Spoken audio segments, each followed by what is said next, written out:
get a one-match ban for. And alongside him there, Mutiu Adepoju retains his place in the side.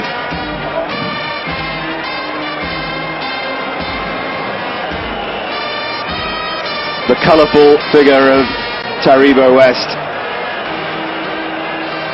And the big day for Furo Ianemi, a late inclusion in the squad.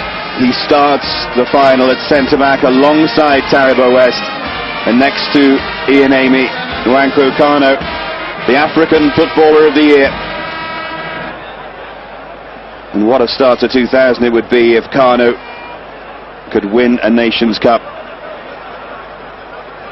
And who knows, maybe go back to England and inspire Arsenal to greater things as well.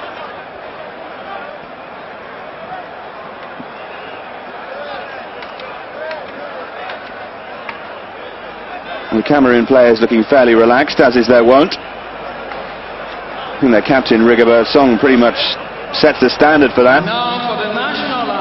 Extremely casual defender at times is Rigobert Song.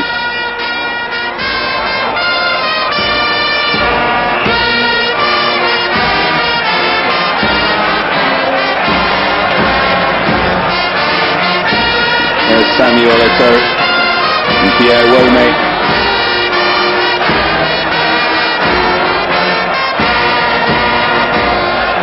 Wome returns to the starting lineup for the final. He's been injured throughout the tournament,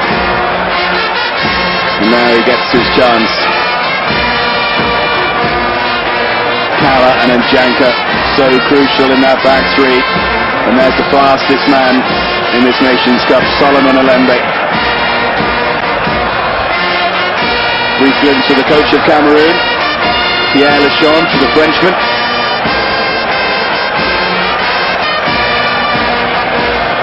And there's the pride of Anfield, Rigobert Song, wearing the captain's armband. Will he be lifting the Nations Cup?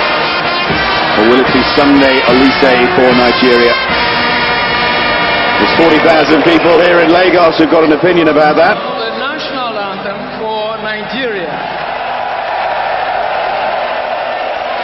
And I think we can hear them now.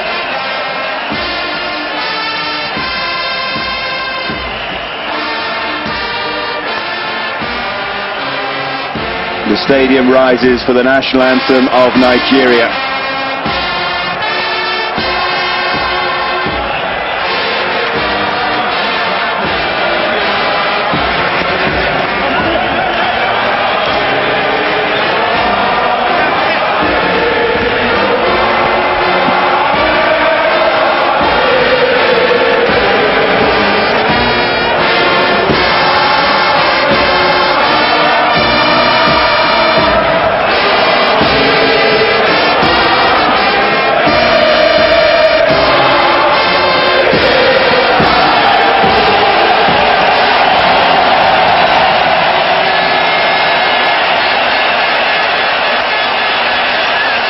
So we're just about ready for the final then of the African Nations Cup 2000.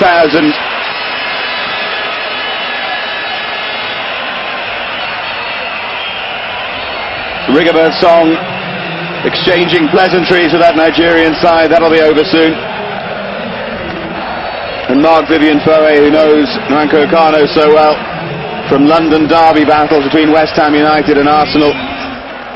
Within your seat, there should be no running or crushing into the arena. Please. Trying to be very tight on security here in Lagos after the scenes during extra time in the semi-final, or rather the quarter-final against Senegal, when there was a threat that Nigeria would have to play their semi-final behind closed doors. And that threat was ever taken too seriously. Thank you. But the crowd were extremely well behaved in the semi-final. The problem, you may remember, in extra time in the quarter-final was that they thought it would be a golden goal that decided it, and Agahoa scored in extra time, but it wasn't a golden goal. Agahoa, many people thought he might start in this final, but he doesn't. Raphael Chukwu continues up front with Nwankwo Kanu. JJ Okocha returns into the centre of midfield, and Adepoju will play down the right-hand side. And the real shock is that there's no place in the starting lineup for Tijani Babangida, the hero of the semi-final. He has to be content with a place on the bench. Having said that, Joe Bonfrere got it exactly right in the semi-final by playing Babangida wide down the left, so I guess you have to stick with him tactically. There'll be a real threat coming from Finidi down that right-hand side as well. And there's the Cameroon side, just the one change. Pierre Wome returning to replace Bernard Chutang, and that gives Cameroon a lot of balance. It allows Jeremy to play a little wider down the right-hand side. And Wome's left foot in the midfield allows Alembe to push further forward down the left-hand side as well. That's just about the perfect balance for Cameroon. But Trevor, surprising team news from Nigeria. Babangida, the hero one day, on the bench the next. Yeah, I fully expected Babangida to play, but obviously tactically he's not going to suit today for Joe Bonfrere, the Nigerian coach. As I decided to go with Chukwu. I want to see how that works, but nice ammunition to have on your bench, certainly with Babangida and top goal scoring form. And I'm sure he'll get onto the pitch at some stage, depending on what's happening on the pitch during the course of the game. We shouldn't forget the threat of Julius Agahoa on the bench as well. There's certainly plenty of pace on that Nigerian bench, and you have to feel that Agahoa will get an introduction at some point during the game, probably during the second half. But after the lift he gave the side in the semi-final, when the fans really rose to him, he's a great, great weapon for Joe Bonfrere to have up his sleeve. The one thing you'll say about Joe Bonfrere, the Dutchman, is certainly brave. To drop Tijani Babangida after he'd got them into the final is quite something.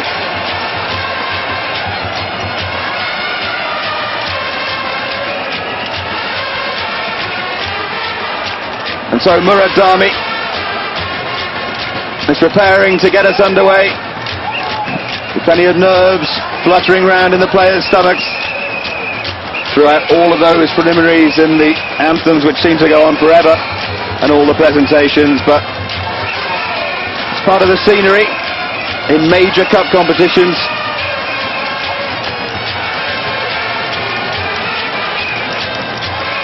And this, our first major international final of the year on Eurosport. Loads more football still to come this year, of course. We'll be here with you for Euro 2000 as well.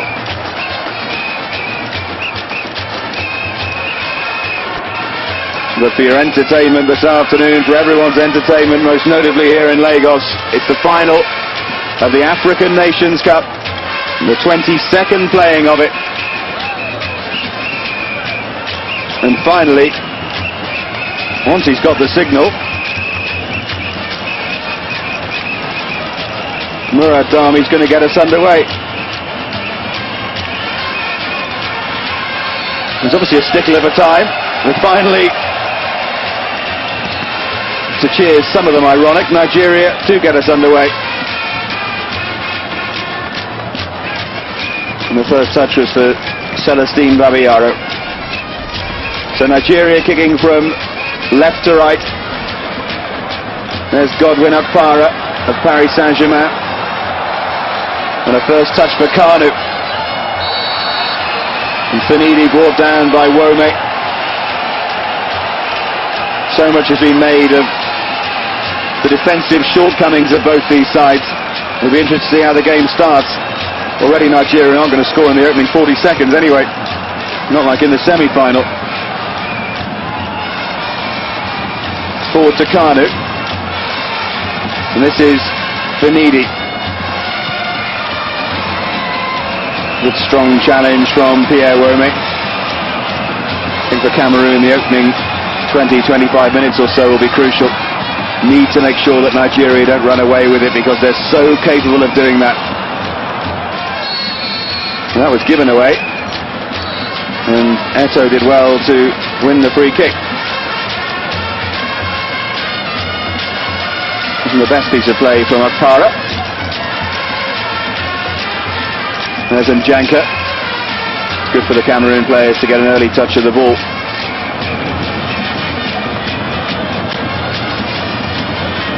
There's Jeremy and Foe, two very influential figures in this side.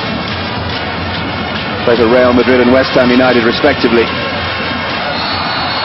And Wome, adjudged to have committed the foul. Well, Wome started the game very physically. That's two challenges he's had in the first couple of minutes and two fouls already. To watch his step. Akanu finding just a little bit of space. Chukwu's ahead of him.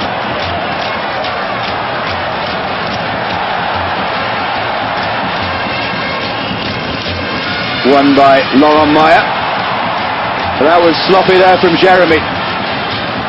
Maybe it's going to be Nigeria who can create the first opening. But Jeremy did very well to win the ball back there.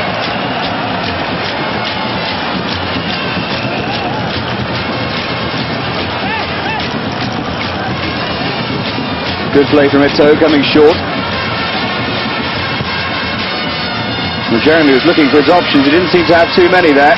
Forward from Finidi.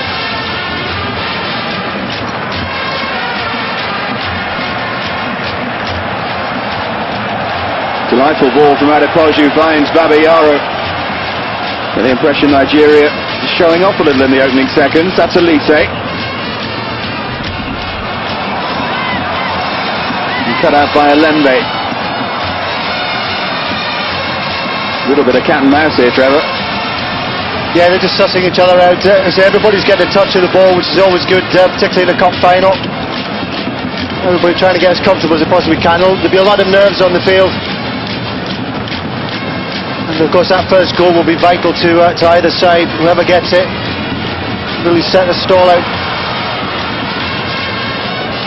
Nervous piece of defending from Taribo West. Come to expect that from him. Song's interception.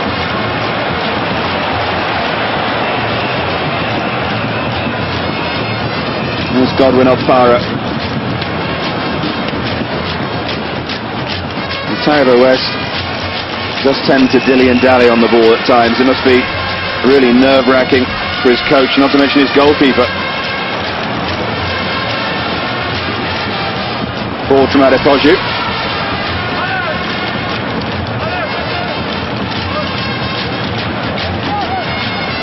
Now at Para.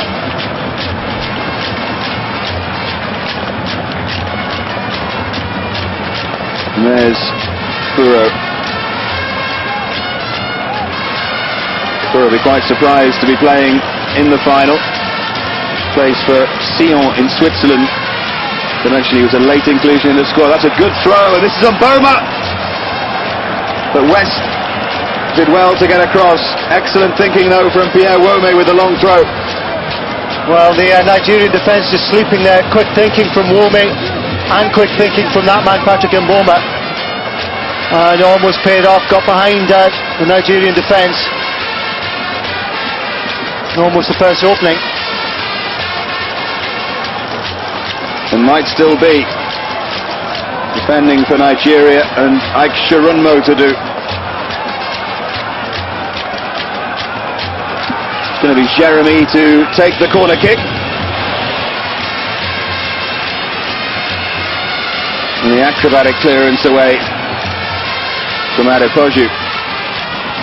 But now Wome. Good little spell this for Cameroon.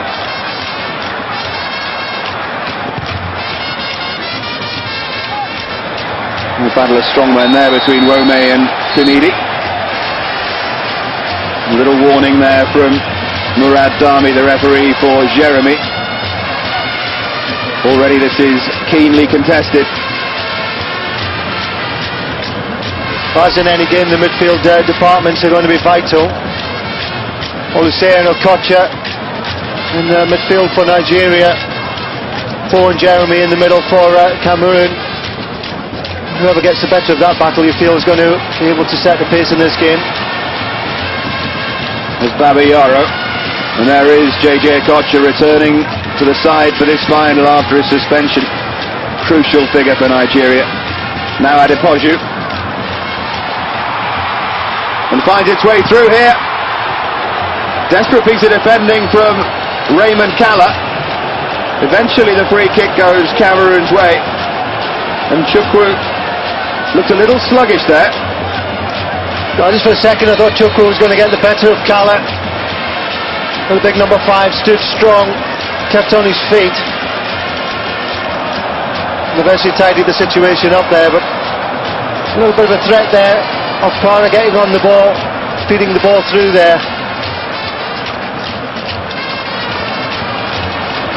Well, the threat of Agahoa and Ikpeba as well, and also Babangida, is explosive pace, and something that Raphael Chukwu doesn't have. We do think that Nigeria lacks something up front, because Kanu needs someone with pace alongside him.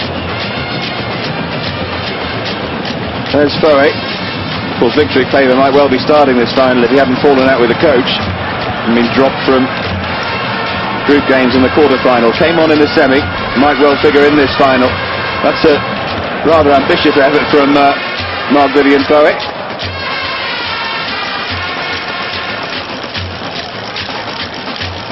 At least it goes in the efforts on goal column, I suppose. Now Babayaro.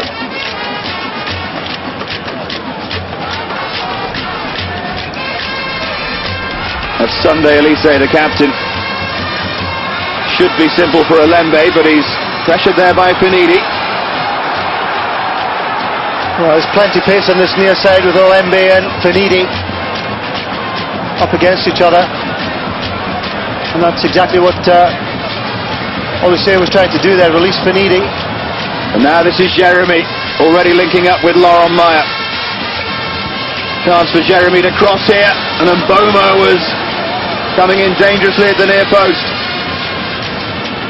Foe. And again Jeremy finds Meyer. Well, Meyer looking for Eto.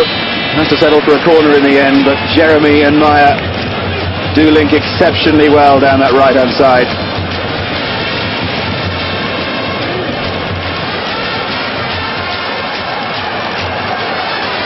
And Jeremy bustling across to the opposite side of the field to take the corner. I think Cameroon can be quite happy with the start that they've made. Possession-wise, they've had a bit more of it than Nigeria. And Jeremy's corner looked to be a little overhit there, and it proved that it was. Now, no real pattern to the two corners we've seen already. One underhit and one overhit. Can't quite work out exactly what Cameroon are trying to do there. Here's Kanu. And now Finidi. You wonder if Finidi and Olembe just might cancel each other out down this Nigerian right. Little ball dinged forward from Adepoju. Trying to find the chest of Chukwu.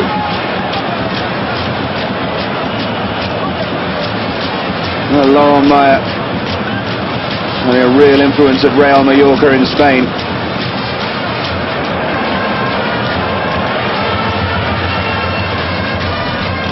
Olembe's touched at him down there. Well, the ball was looking for Wome. I think you're right to say that, Dave, that on the near side here, as I was saying, there's lots of pace on either side, Olembe and Finidi, but they're so similar. I'm sure they've both been asked to do a job on each other as well, keep an eye on one another. We just might not see the best of them in this game. So perhaps the attacking potential needs to come from elsewhere. Well, there's always Babangida to come on and play down the left and create a double problem for Cameroon. But they can create problems of their own with that man Jeremy looking for Meyer.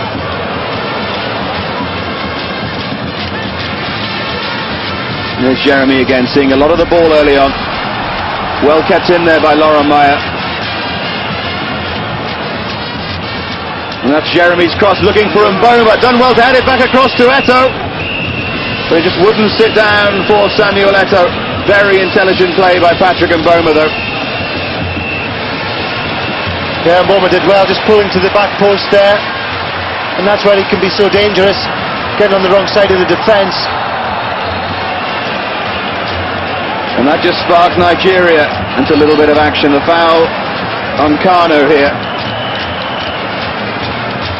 Just to be a high boot by Njanka.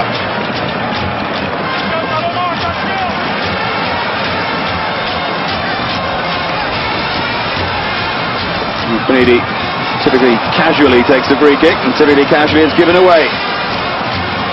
One of the failings of this Nigerian side, you could say, but can't really coach it out of them, I don't think. There's Njanka. And now Mboma. Mboma's going to try one with his left foot. It's very powerful. But it would have to be an extraordinary strike to score from there. Well, showing no lack of confidence there, Patrick Mboma. Mboma plays his football with Cagliari in Italy. And is an excellent player, very, very direct, very strong, very much left-sided as well.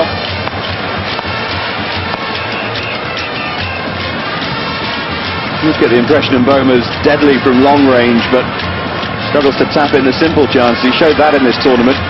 Scored one of the goals of the competition against the Ivory Coast, but he's also missed a string of simple chances. He scored 6 goals this season in Serie A. He must be doing something right. Goals come at a real premium in Italy. Possession's been really poor so far by Nigeria. They've not been able to keep a hold of the ball at all. And Cameroon keep coming back at Nigeria. And the home team, as you were, under a bit of pressure at the moment. And Cameroon certainly look the more organised of the two sides, as they have done throughout the tournament. There's Laurent. And now Jeremy. This is Samuel Eto'o. Needs a little bit of help, but done exceptionally well to win a corner there.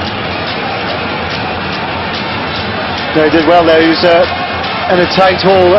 Difficult to get anything positive out of that, except get the corner kick, and Eto'o managed to get that. Unfortunately, so far the corners have not been particularly well hit. I just wonder if Pierre Lechantre is trying to get a message across there. What can Jeremy do from this corner? He's slightly close to the danger area. But the acrobatic clearance did its job. And again, Nigeria's passing here, far from ideal. Kanu done well to bring the ball under control. Here's Okpara. Kanu does take up the oddest position sometimes. Found himself there down the right side of midfield. He just goes everywhere the ball is. He's one of those players who is a very, very intelligent player, and he'll just go where the space is, really. He won't be restricted by the position he's playing. He obviously has responsibility to be in there in the box, scoring goals. There's the ball in from Adepoju, finds Chukwu. And Chukwu tried the little turn away.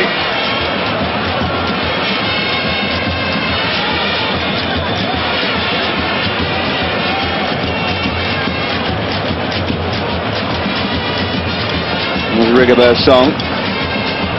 Pierre Njanka. Back three have done very well for Cameroon throughout this tournament. Past few years, actually. Njanka, Song and Kala.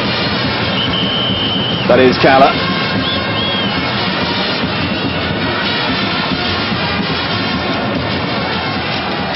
And this is Jeremy.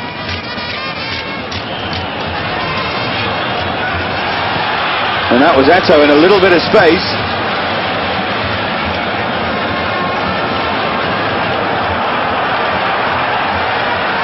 Njanka up against Chukwu.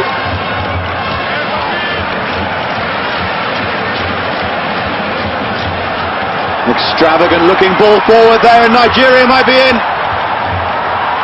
It's a Kocha.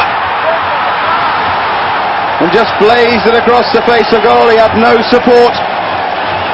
But suddenly, as they tend to, Nigeria came to life there. Yeah, they just burst into action there. It was a great ball forward. Okocha doing what he's good at here. Step over. Unbalances Kala. As you see, not a Nigerian shirt in sight there. unfortunately that tells its own story. Good defending as well by Cala there, very strong.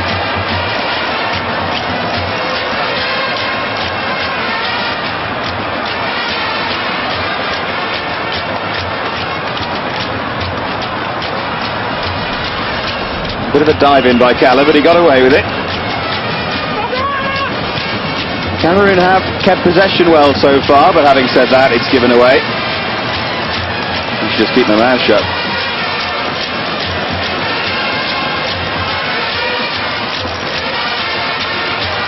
Now Elise, again trying that extravagant ball forward. Well, last time he found a Kocha. That one, radar not quite working.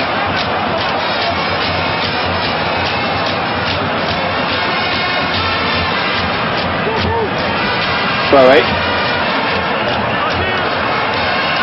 Span away from Njanka.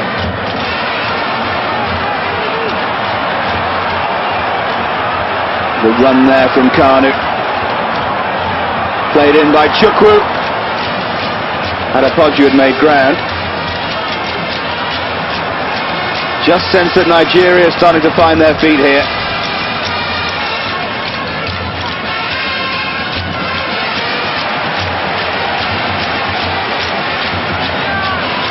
Finidi getting a little more of the ball. And Njanka was always favourite for that.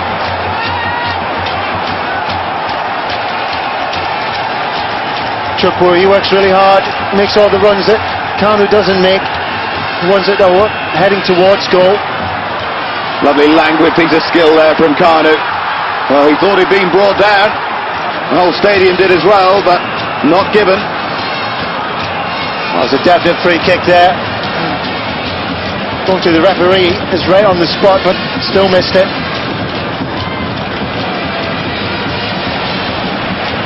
And Nigeria are capable of just exploding into action like they've done in the last 2 or 3 minutes. Just up the tempo.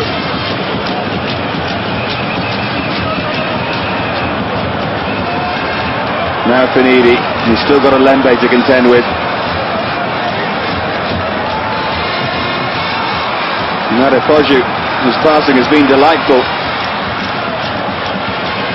Here's a Kocha. And the Kocha tries something, but way off target.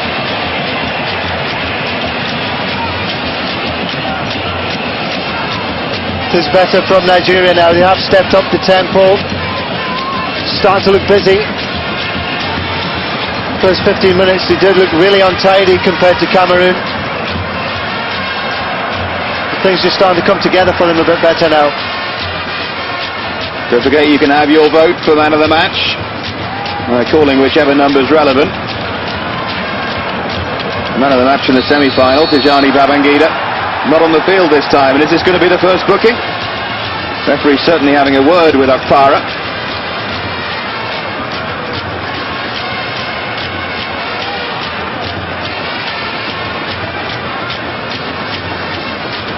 Just got away with a talking to there. So fairly cagey opening 20 minutes here.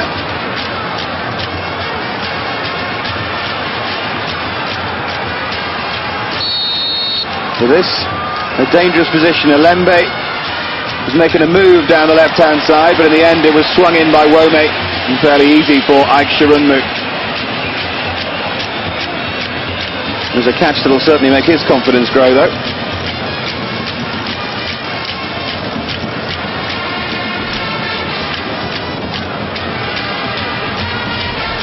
Well, Taribo West, never too convinced by him, I have to say.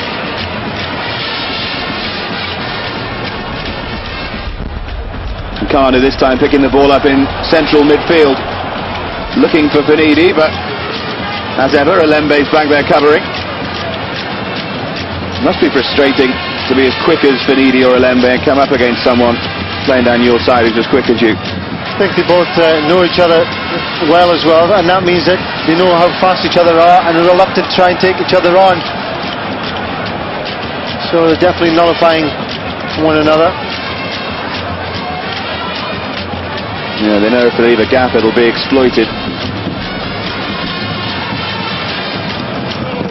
Last time these two teams played was 3 years ago in Tunisia. Nigeria won on that occasion. Played in towards Mboma.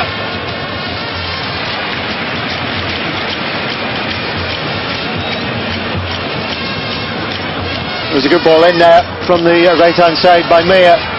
Laurent Mayer from the right. Mboma just got half yard there but missed out. Well, now Wome.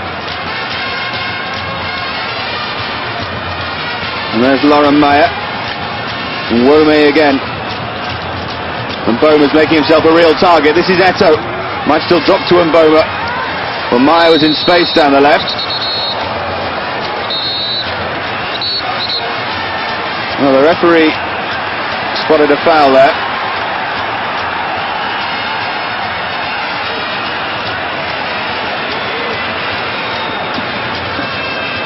Well, Patrick Wome there just stepped right over the ball.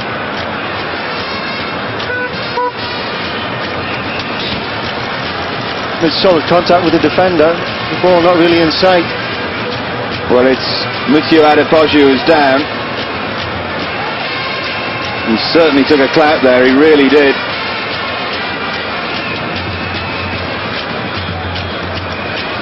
Was it just an over-enthusiastic challenge, or was there a bit of malice there, do you think? I think it was a bad touch initially from Wome, and he tried to chase it through. And Adepoju is bearing the results of that. The ice pack has been administered straight away. Hopefully he'll be able to continue. He's had quite a good start to the game, Adepoju. Probably one of the more effective Nigerian players up to this point in the game. Well, he certainly felt the challenge. We'll have to wait and see if he can continue.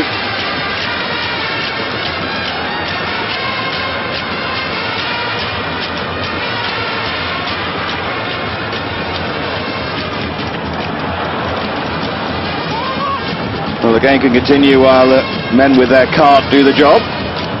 That's Eto'o. You get the impression that someone's going to have to take a risk here. A little bit of stalemate about this game. The ball in there from Wome. Shirunmu hesitated for a second. Now that's Jeremy. But the quality of the final ball not there at all there. Not there was really anyone to aim at. I think you called it absolutely right, Dave, by saying that there's no risks being taken yet. It's all very safe football. Both teams a bit non-committal. Don't want to leave themselves stretched because there's plenty of pace in attack for either side. They don't want to give too many spaces for players to run into. And as I say, it's a little bit of a stalemate at the moment. It would only take a goal to change that. There's Mayer.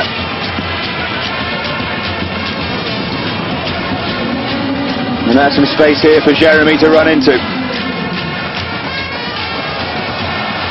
Well, that's a definite foul on Mboma. And finally the referee has to give the yellow card. It's Ian Amy. That was a magic bit of skill there actually from Mboma. I didn't quite see it perfectly well on the replay there. It was excellent work on the ball. And so Ian Amy becomes the first player to be booked. That blatant tug back. Never nice if you're a defender to be booked this early on in the game. A swung in dangerously towards the near post, and Camerún have the opening they wanted.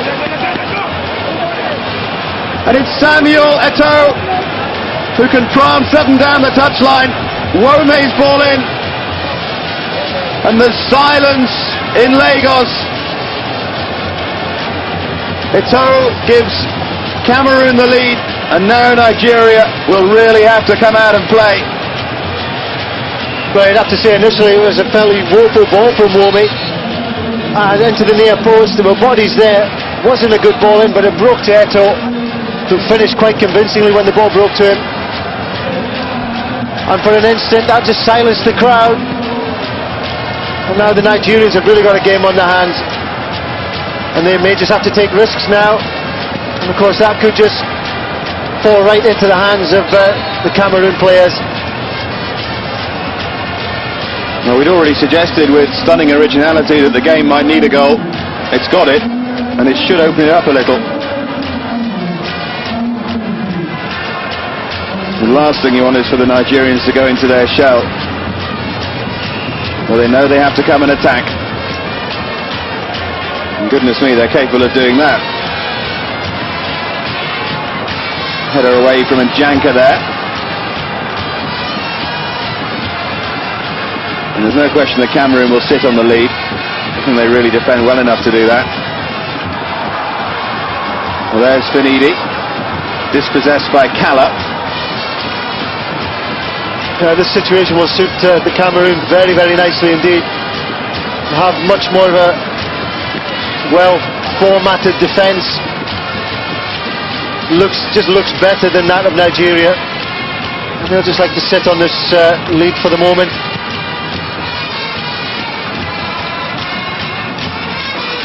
The ball from Okocha. You can already see a bit more attacking intent here from Nigeria. Now Kanu back into Okocha. We tried the little step over, nearly worked for him as well.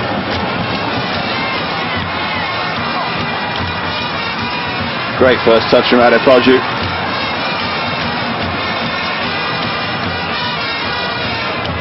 And that was Eto'o back defending there, the goal scorer.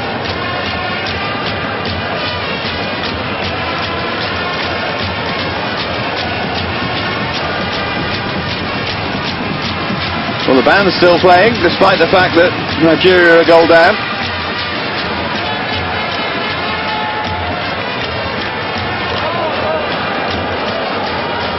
And there's so much individual skill in this Nigerian side.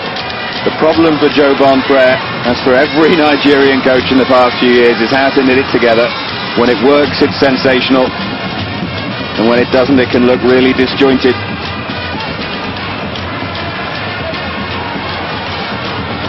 But they will have a good patch, they pretty much always do. I guess it's a question of how long it lasts and how effective it is. There's Adepoju. Chukwu. Adepoju again. Well, complaints there from Chukwu that maybe Rigobert Song was holding him. Well, Chukwu just trying to lean into Rigobert Song, get the ball to feet in the box. And in his efforts in doing so, he really just fell over himself. See what he was trying to do, get the ball into feet though, trying to get the penalty. Maya jumping for it, but losing out, and again.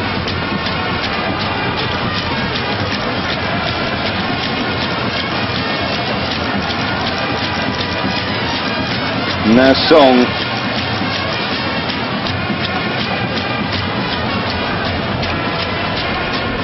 Marc-Vivien Foé, for me, has been one of the players of this tournament. So strong in the centre of the midfield. But without him, West Ham can still win 5-4.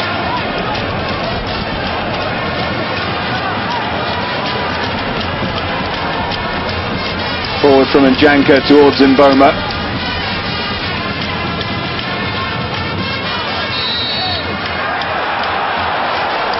And the foul there on Lauren Meyer. Very busy player. A little bit of skill there from Eto'o, and Mboma might be through here. Chance for Mboma on the left foot! But unbelievably, Sharunma's made a blunder of the highest order.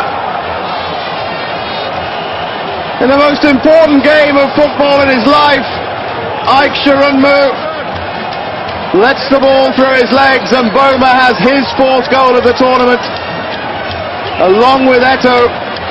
And Cameroon, even at this early stage, maybe have half a hand on the African Nations Cup. Well, it's a disaster all round for Nigeria. Sharunma obviously in goal. He won't care to remember that incident, obviously. But just for an instant there as well, I thought Mboma might have been offside when the ball was played through from Eto'o. The Nigerian defence just seemed to stand still. I don't think Patrick Mboma could quite believe he had that time and space. And drilled it straight at Chirunmo. And what happened next was just a nightmare.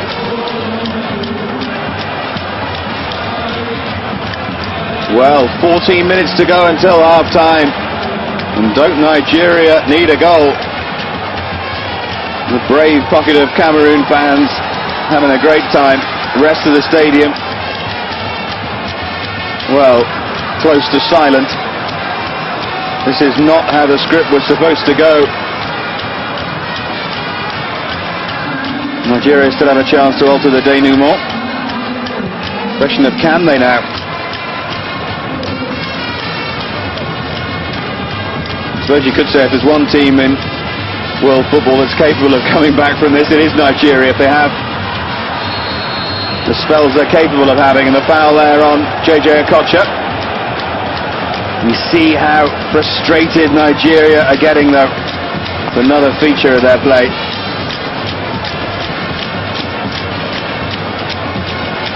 What wouldn't they give for a bit of wizardry here from the free kick? Could be Elise, could be Okocha. Plenty of options.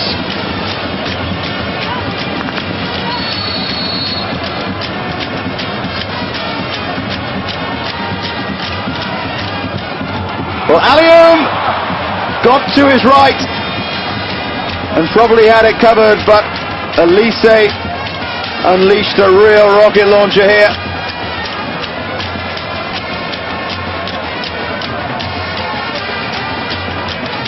I wonder if Alium would have got that.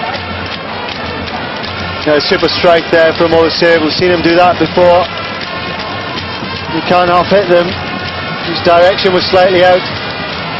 And Alium had it covered anyway. He might have had it covered. I bet he thought he didn't have to make the save, though. Two things aren't necessarily one at the same, as Mike Chirunmo's just shown us.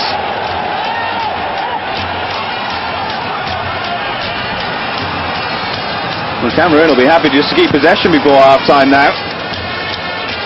Forward towards Mboma. He's had an excellent first half so far. Now Laurent Meyer, ditto. And here's Jeremy. Look at the men Cameroon have forward. You can see their confidence, can't you? Jeremy can't dig the cross out, though. And it's all a little bit disappointing in the end. Well, Cameroon are not shy in throwing bodies forward. Confidence is sky high now, obviously. And should they be able to get another goal, that'll literally be it. Well, just over 10 minutes to go until half-time, and for British Eurosport viewers, a real treat at half-time. Well, it's Sports Centre for Eurosport International.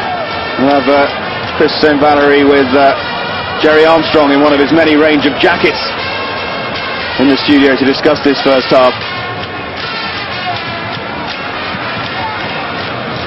The real man of Savile Row, old Jerry. You know what I have to say about this. There's Finidi and now Kanu.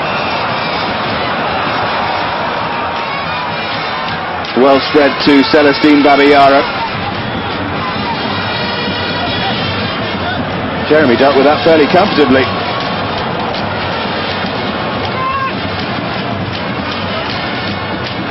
Wome.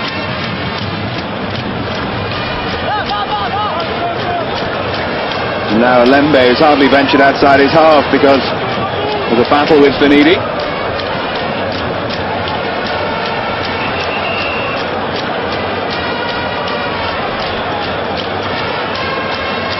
Forward from Kaller and now Jeremy. And now in acres of space is Laurent Meyer. And Meyer can advance and continue to advance. But a goal kick, it would have been a brave referee to give a penalty there. Well, Laurent Meyer has been excellent in the first half. Controlled up and down the right-hand side. And they probably had more of the ball than anybody else on the field. And used it very well. And his passing, but his movement as well has been excellent.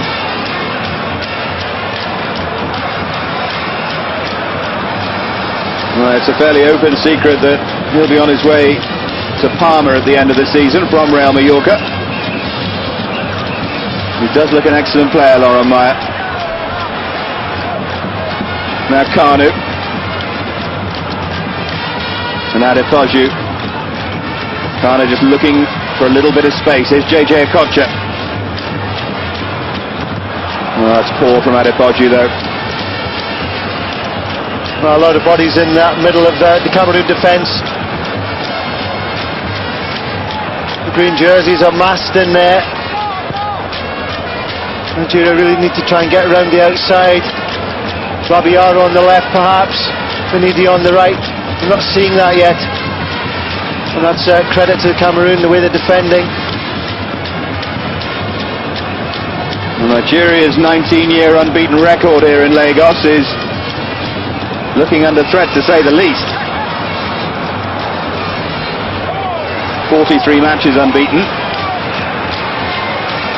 But there's not that many internationals, is it, in 19 years?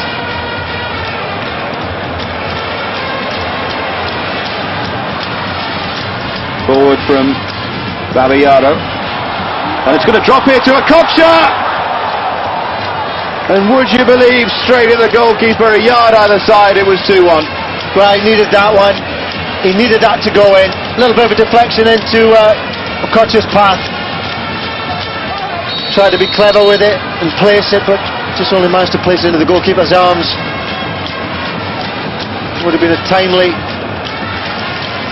goal to score there. Just get the confidence up for Nigeria. Well, it's a really simple chance, and one you'd have expected Okocha to take normally. It was just the break Nigeria needed. Wonder if Joe Bonfer is already thinking about the changes he could possibly make.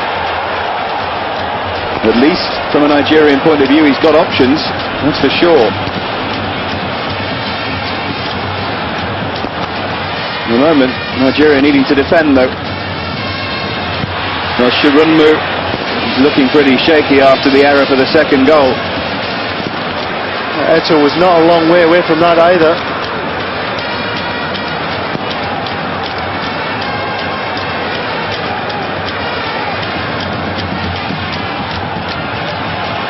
That's a great turn from Okocha. And now Kanu with the elastic legs.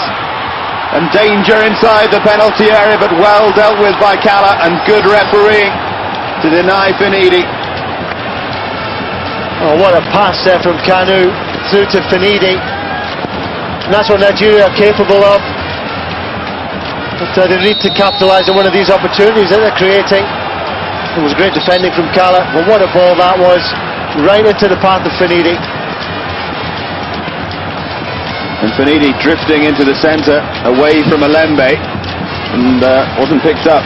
Eventually was by Kala. Yeah, he needs to start doing that. He's very predictable if he hangs out here on the right-hand side. Needs to come off the line and make those runs into the middle of the Cameroon defence. Well, at least the Super Eagles have started to show an attacking threat. It's got the crowd going a little bit. They have left themselves a little open. This is Wome. That's a good ball in as well. And rebounds off the upright. Still a chance here for Cameroon. And that time, Shirunmu made a crucial save. But so close to being a dramatic own goal there. Well, so much room for Wome on the left-hand side. And he delivered an inch-perfect cross. Well, Nigeria are hanging on here by a thread.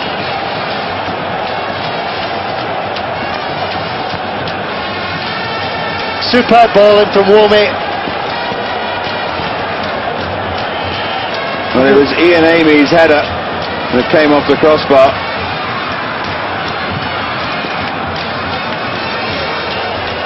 Well, that would have been a defensive blunder too far. Such a super ball in though, that's what made it difficult for Furo in the middle of defence. Now Finidi.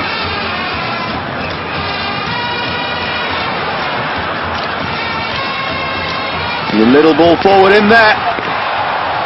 And Chukwu is challenging. Unnecessary flamboyant clearance, but the shot from Adepoju was really, really poor.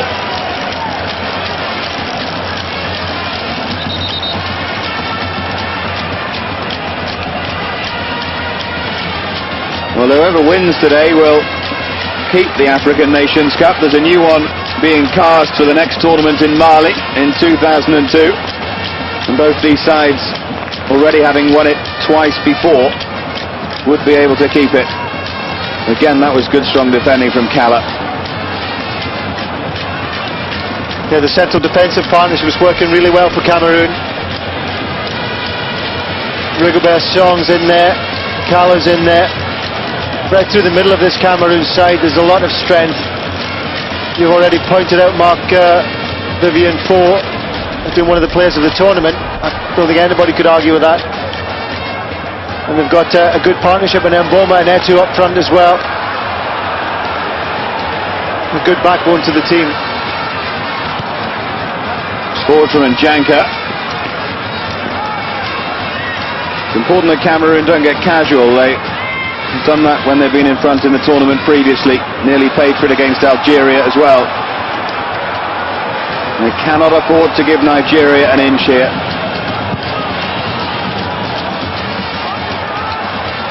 Well, it's very flamboyant from Mboma, and Sharona is coming. It's a chance for Eto to make it free. And it's spurned. And again, Nigeria cling on. And the goalkeeper is being questioned once again. That was pure persistence from Patrick Mboma originally. He wasn't favoured to get anywhere near the ball. Chironmo just appeared from nowhere.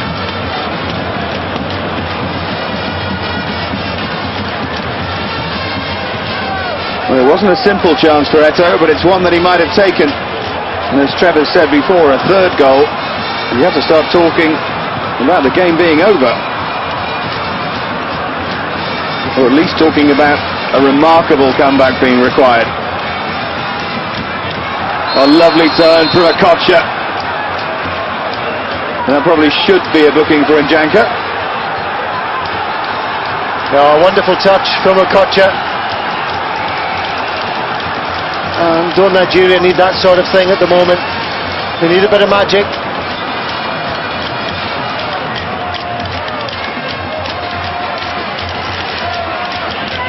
Aliou trying to organise the wall, which would rather split apart there.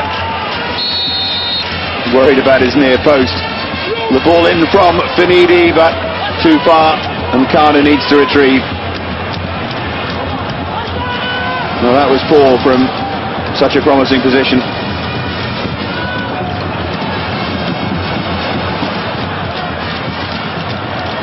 He's driven towards Finidi, but he's never going to catch that.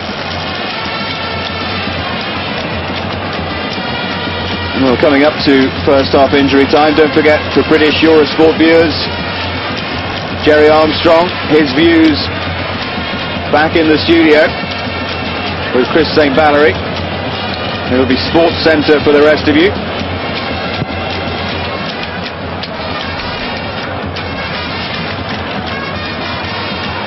Well, great touch again from Mboma. He's putting them under so much pressure. He knew exactly what he was doing there.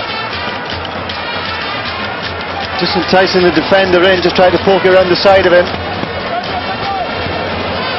Only a couple of minutes of added time to be played. It has been fluent, that's for sure. And it might just drop for Kanu here. And Kanu's done well. That's Chukwu! And Nigeria have the goal back just before half-time, and how important could that be? Suddenly Lagos can smile again. Brilliant skill from Kanu. An accomplished finish from Chukwu. Nigeria are right back in the final. Well, it's again wide open. Chukwu's done very, very well there. Got the ball out of his feet. Dragged it across the goal past Alium. And that's always a great time to score, particularly if you're 2-0 down. And Nigeria now go into the half-time interval with the backs up. Confidence returned. And most of all, they'll have the belief that they can get back into the game. Well, our first major football final of the year on Eurosport is looking like it could be a classic. going to be plenty to enjoy in the second half.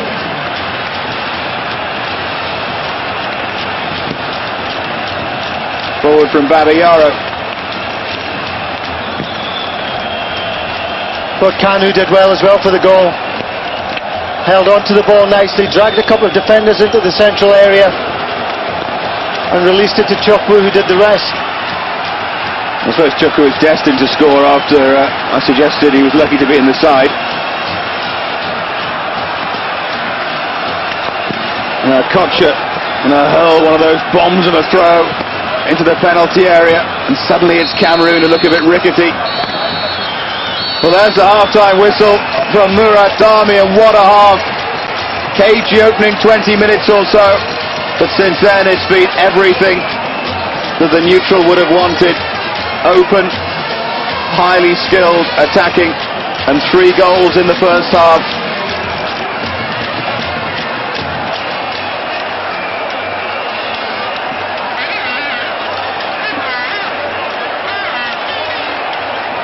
Well, Cameroon had chances to make it 3-0, most notably when the ball fell to Eto'o outside the penalty area, and you wonder, will they regret that? Because Nigeria found a real lifeline just before half-time with the goal from Chukwu. They still have Agahoa to come, and we still have the second half to come here on Eurosport. The indisputable star, the somersaulting centre-forward Agahoa, has replaced Raphael Chukwu, scorer of the goal, right at the end of the first half.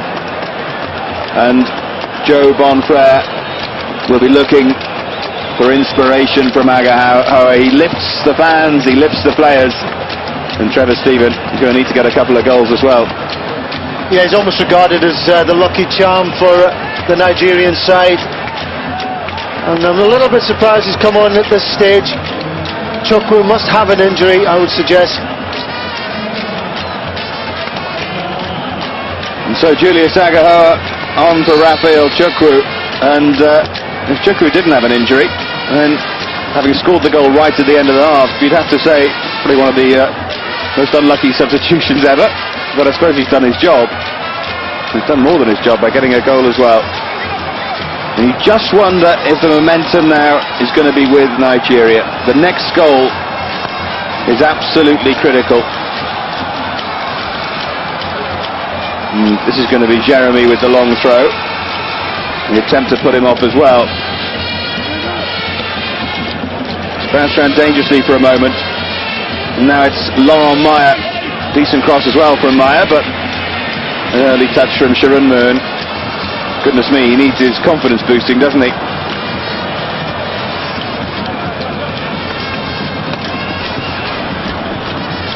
Here's Jeremy.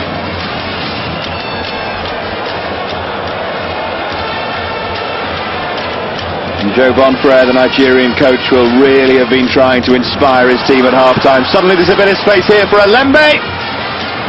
Wriggled away from Finidi, and for the first time was able to use his pace there. Well, it's the first time he's really featured in the opposition half, Alembe, and we know he's got tremendous pace. It just opened up in front of him there, took his chance, covers the ground so quickly with the ball at his feet.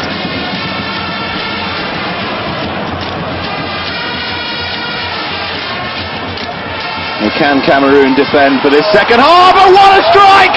What an unbelievable goal from JJ Okocha! And so parity is restored. Lagos goes berserk. JJ Okocha has driven Nigeria right back into the African Nations Cup final.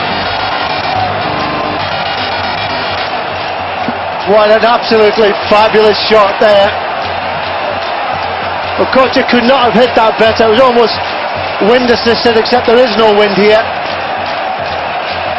But that brings Nigeria level, and they must now be favourites for this.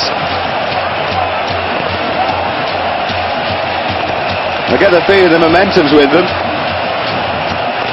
and the crowd might be with them as well. And what a test now for Cameroon. 2-0 up, chances to make it 3. And now 2 goals in the space of 2 minutes, really, either side of half-time. Well, what a goal to score in a cup final as well. That goal would grace any game, never mind a cup final.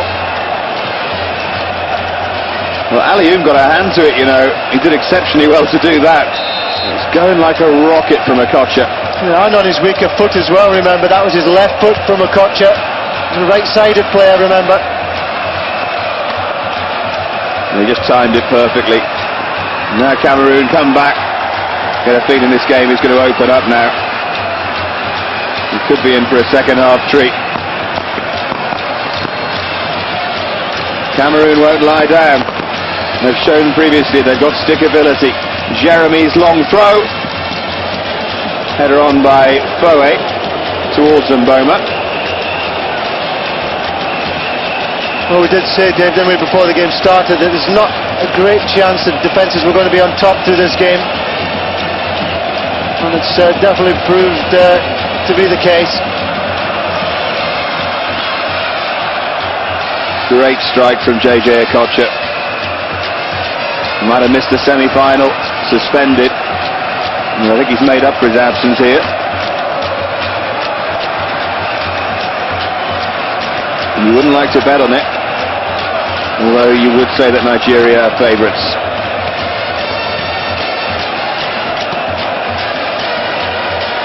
They've played each other 12 times in all. Cameroon have won 3, Nigeria 4. Who is going to prevail here? This is Eto'o for Cameroon, and Shirunmu was struggling again and nearly dropped it at the feet of Mboma.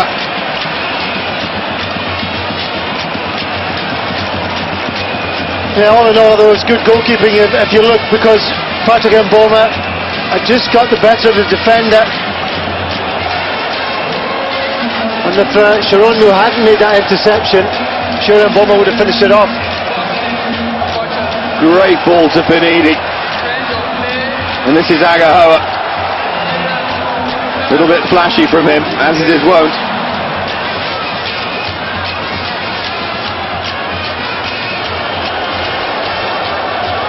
And now Maya. Jeremy is pouring forward outside him. This is Jeremy. A fairly easy clearance there for Ianemi.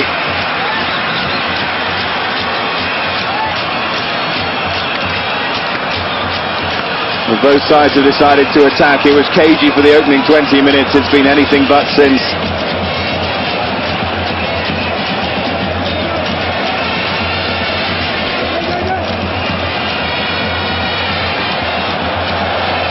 There's Mboma juggling. Wins another throw-in.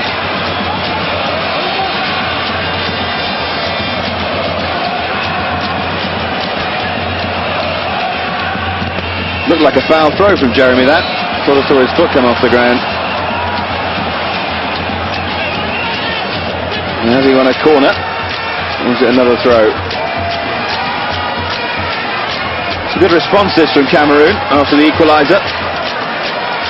Now what can Jeremy do from the corner?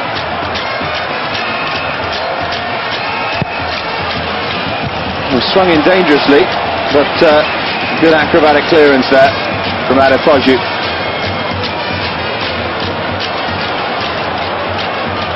Oh, now a little bit of space opening up here, and what a chance that is!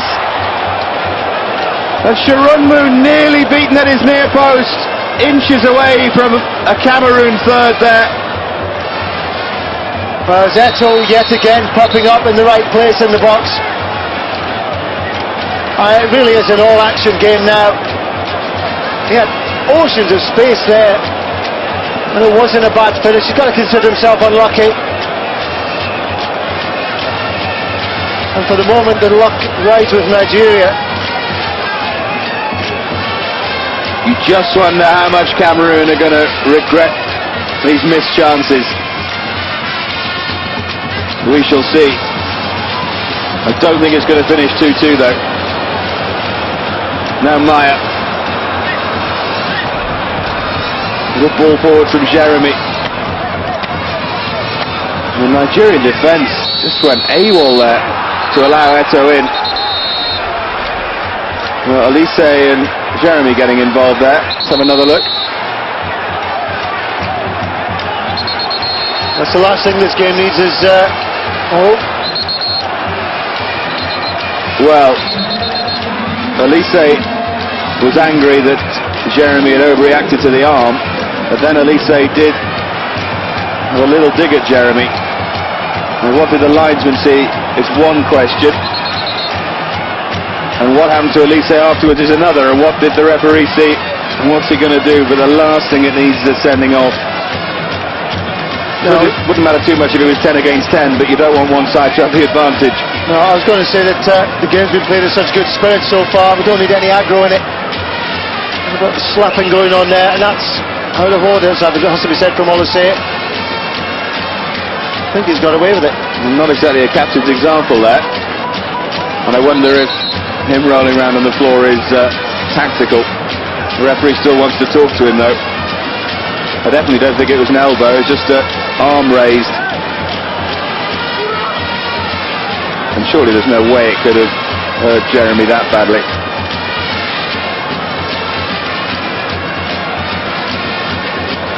Maybe it grazed his eyelash. There's the fairly basic method of lifting onto the stretcher. And Jeremy's sorry he was writhing round now.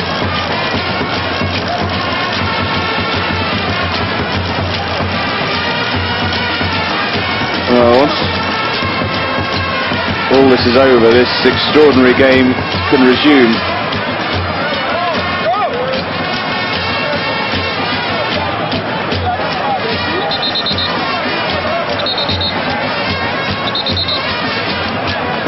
I still think the referee wants to talk to Elise.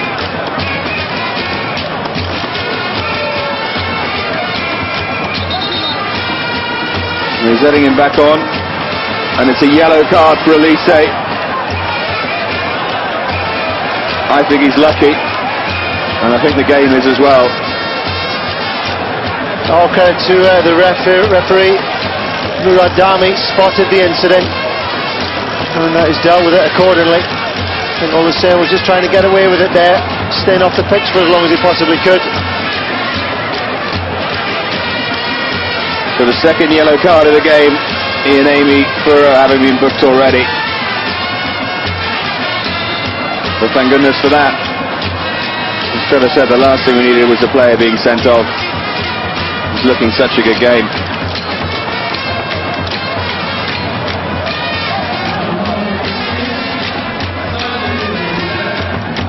This now is African football at its very best. Two attacking sides willing to attack, and the constant accompaniment by the band as well. That's Wome.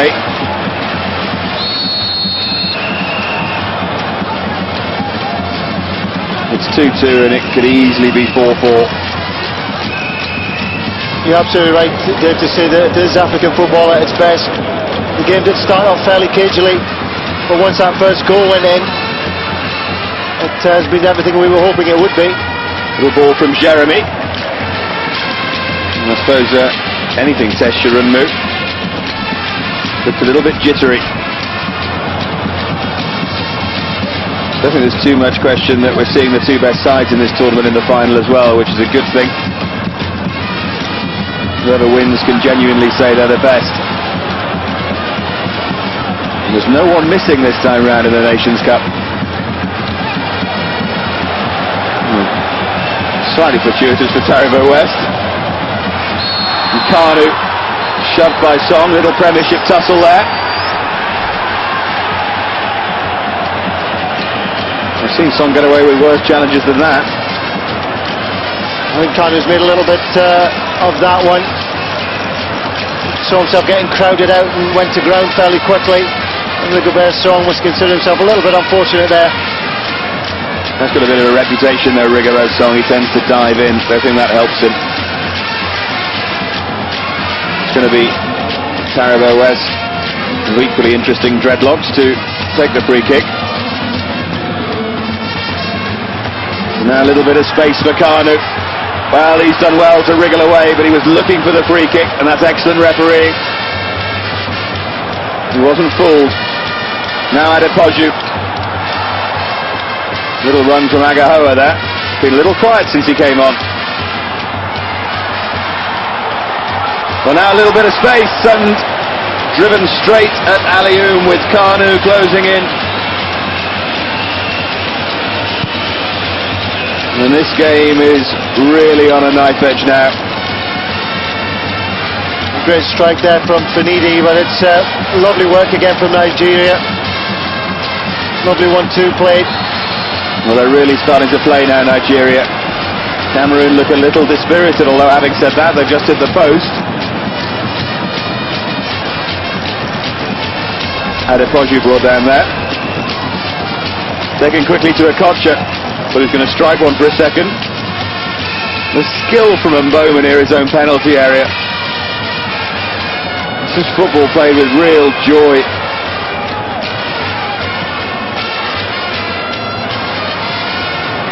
Well, there was a bit of inhibition about both teams early on, as I said, but that's completely disappeared now, and seeing some of these players produce wonderful moments of skill. Still a lot of tension out there, of course, because there's so much to play for, but the skill level's overriding that. A wonderful display of ball juggling at half-time in Lagos. It was Stephen-esque in its artistry. I wonder if that's inspired the players. Oh, great ball forward here to Laurent Maya, and Laurent nearly picking out Eto. And so much credit must go to Cameroon here in a highly partisan atmosphere. They're still creating chances. But Taribo West is probably fortunate he got the bobble there, and it's hit his knee. Laurent Maya's put the ball in here. I think he's probably been one of the best players on the field, if not the best. Strength there from Mboma. Ball in from Jeremy. Yeah, Taribo West was pretty lucky there. That could easily have glanced off the knee and been an own goal.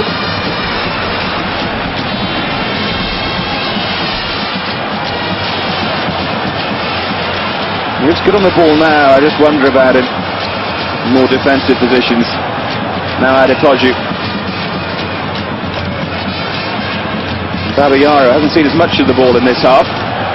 There's skill from Okocha. That was an outrageous effort there. Didn't quite work.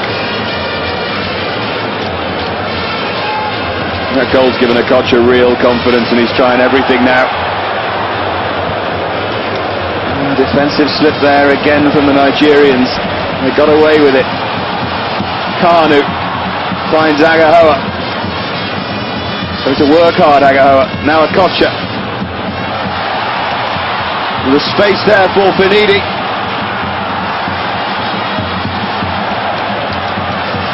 And dinked in towards Okocha. It looked like a hand there.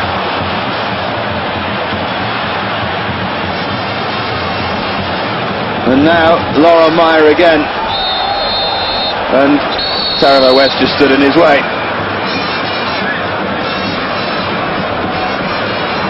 Now there was obstruction. Yeah, only one thing in Taribo West's mind here is Laurent Maya. He just keeps going down the right-hand side. Once he gets those that stride going, he'll push the ball, he'll chase it, and he normally gets there, but not when Taribo West comes flying across like that. Stop him in his tracks. A little bit of a delay as the ball is retrieved. We've got a brief glimpse there of Pierre Lachante, the coach of Cameroon. I wonder what's going through his mind now. 2-0 up and back to 2-all.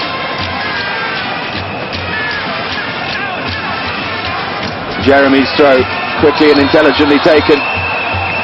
That was a handball though from Ito.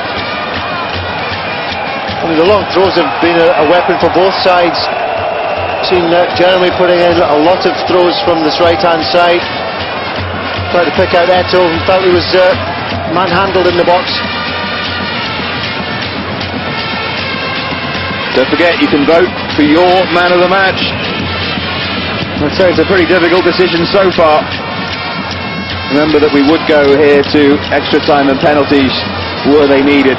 It was 28 minutes to sort it out in the 90. Man of the match is a pretty tough one, actually. Whoever gets the winner.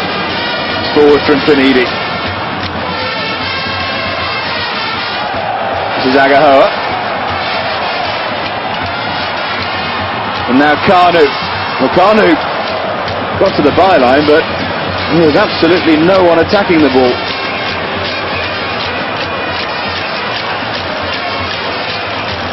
There's Jeremy. Great ball forward from Jeremy.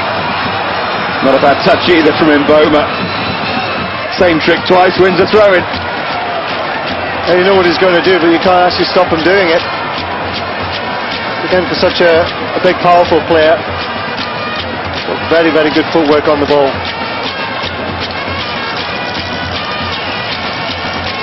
And it's just fantastic that at 2-2 in a major final with 28 minutes to go, he even thinks of trying it. Jeremy again with a long throw. You get a feeling one of them's got to pay off. That's done for Cameroon throughout this tournament. Forward from Kanu. Both Eto'o and Mboma are now just one goal behind Sean Bartlett, the tournament top scorer. They're on 4 each and he's got 5. Akocha has got 3. There's Alembe.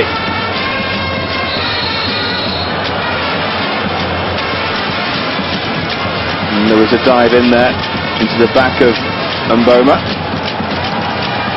Ian Amy, already been booked, needs to be careful.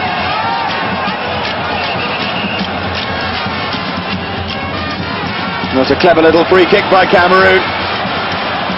The shirt was being tugged there for sure. Now Jeremy. And it's a poor ball in.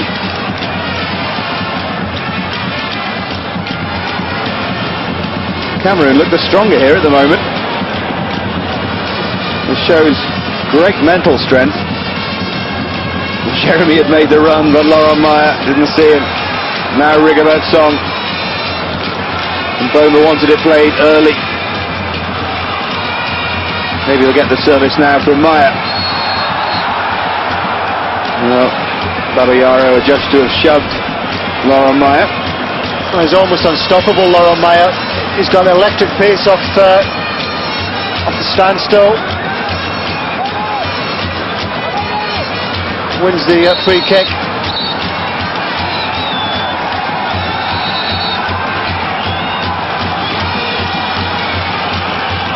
And again from the right side it'll be Jeremy.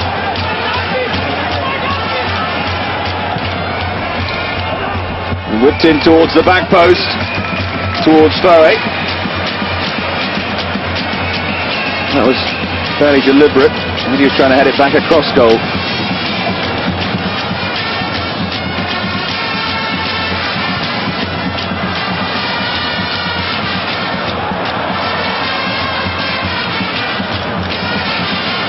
Certainly puts Akabil to shame.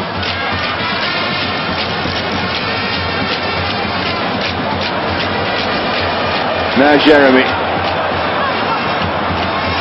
Just too far in front of Laurent.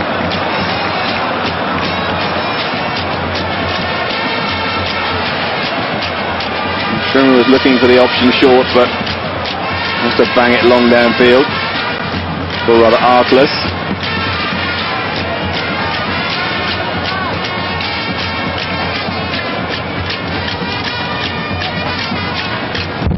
It's wide open now, Trevor. Bonfrere knows that.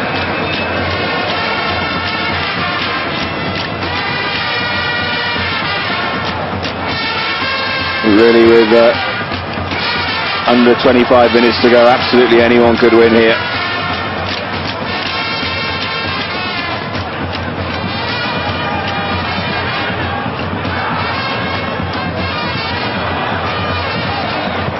Still that suggestion of defensive frailty, but Nigeria passing their way out of trouble. The game's gone into a little bit of a lull, but even so, still some excellent qualities on show. The close control, the passing and the movement. It's all there. And I was looking for Agahoa there. He's hardly had a touch since he came on. I think that's showing that Cameroon have done exceptionally well since the Okocha equaliser. They could have folded quite easily, 2-0 up, and then brought back to 2-2. Maya brought down again by Babayaro.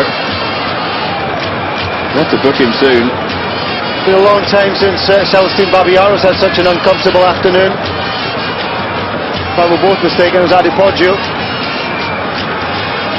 Could have been Babayaro. We're all having problems with him.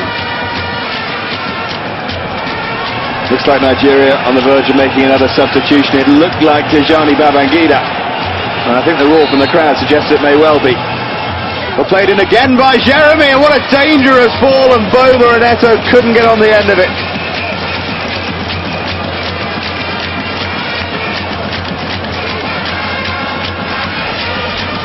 In the end, the big centre-back's header went wide. Real quality, though, from Jeremy there. There was a lovely ball in. I think the Nigerian defence were... the Nigerian defence, sorry, just allowed that little space for Jeremy to knock that ball into.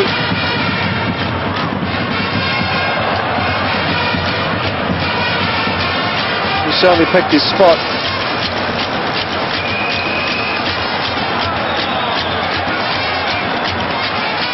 Agaho wins the free kick. But it is going to be Babangida.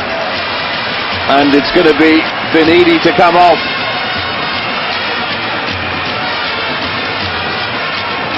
So right-sided player for right-sided player, although Babangida caused all the havoc in the semi-final. Down the left, of course. Most surprising that he was left out, but I suppose it was a question of how do you fit him into the side. He now has about 20 minutes or maybe longer to make an impact. There's every chance he might do, given the way he played in the semi. Well, that was a fairly thoughtless ball from Ian Amy.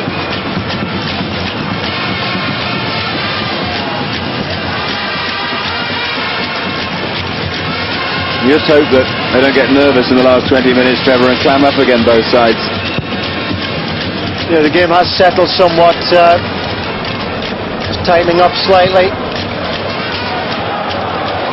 Might take just a flash of genius to settle it. This is Agahoa trying to provide it. He's going to do well to get round Kala, but he's drawn three of the Cameroon defenders towards him and won the corner kick. That's when Agahoa is at his most dangerous, when he can get into the penalty box with the ball at his feet. Kala stuck to his guns there. Made sure he wasn't going to get a final delivery of a ball into the box.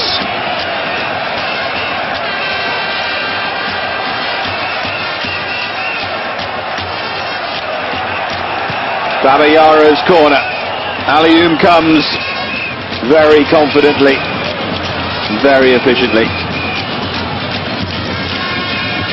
One thing that's been very disappointing has been the corners.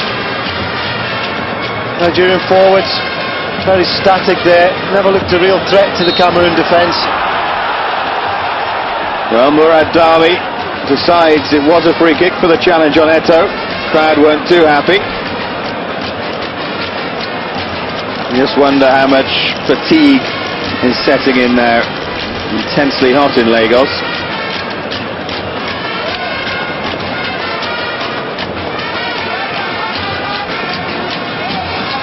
So Mark Vivian Thorick really looking around for Jeremy, actually. Well, they're going to make the change. And Joseph Desire Job will replace Samuel Eto'o. So Eto'o won't be the tournament's top scorer. He'll finish with 4. And Job, who's been pretty disappointing for me so far, gets a chance to cover himself in glory in the last 18 minutes. So Eto'o's done well, Trevor. Yeah, Eto'o's been excellent, absolutely superb. Couldn't have done any more than he's done. Very effective partnership with Mboma. Now Job gets the opportunity. Job was widely expected to be Mboma's partner throughout the championships. There was also Pearson Diafi, but he's been injured. But Eto'o has begun to make a name for himself in this tournament. At Real Madrid, on loan at Real Mallorca, was on the verge of going to Alaves as well. There might be a few clubs after Eto'o now. Looks pretty useful. There's Kanu, we know he's useful. And that's exceptional play. Nearly found its way through to Agahoa, but didn't get the final touch right.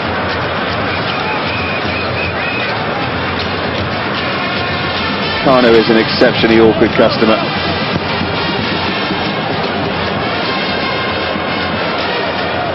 And there's Jeremy, Maya.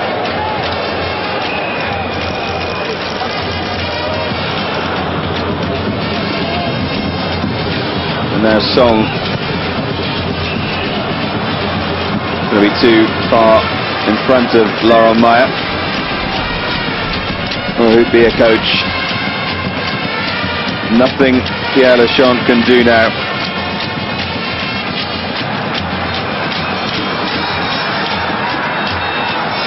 Caballero.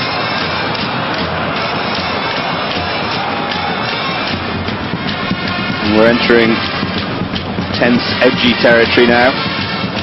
Towards the end of the game, where one piece of brilliance or one mistake could decide it. And no one wants to make the mistake. Elise. Now a Kocha. Trying to set Babangida free. Here's the Cameroon substitute, Job. Bit of space for him as well, and Boma. But Job was sent tumbling, or went tumbling anyway.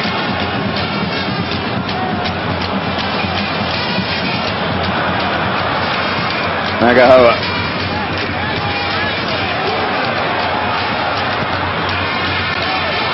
Connor seems to select the right option.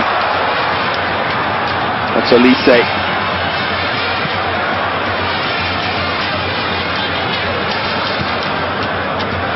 And that's poor from Kanu. But he so rarely gives the ball away, we'll let him off one. Forward there from Babayaro for Agahoa. The sense is getting a bit nervy, Trevor. Yeah, the fluidity of the game is no longer there. Both sides trying to settle it now. It could just be one more goal that settles this. But it really could come at any time, or not at all. It certainly is one of those games. Very unpredictable. Remember, Cameroon were 2 goals up on the half hour. And Chukwu and Akocha brought it back to 2-2 either side at half time. At that moment it looked like it could be 4-3 or 5-4. But chances have been missed. Now who's going to take a chance? Babayaro.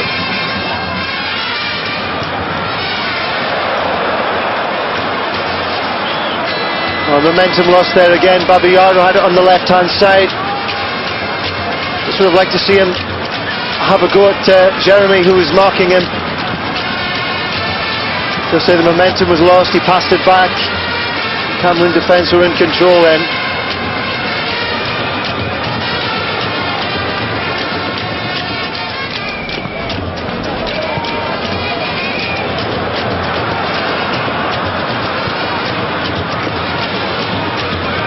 And now Jeremy. Laurent Maya, who still looks relatively full of running.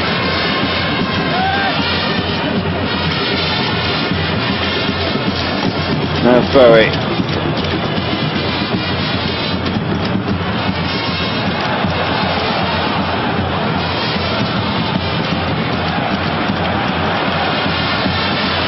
And now a chance maybe for Babangida to run. Up against Wome and Alembe. Babangida's got the same problem as Finidi. Up against Alembe, who's just as quick as him. But he got Nigeria into this final with the 2 goals against South Africa. What a hero he'd be if he got the winner here.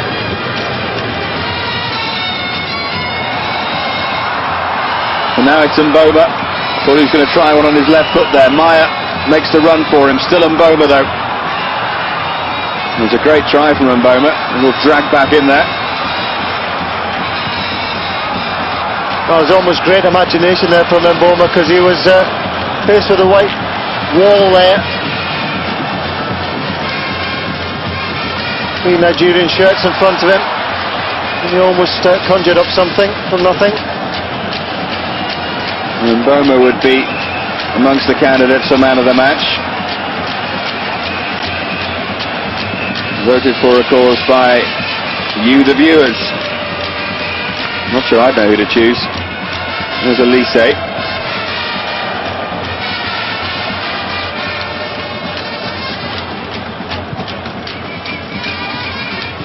12 minutes left in Lagos. If there's not a goal, we're going to extra time.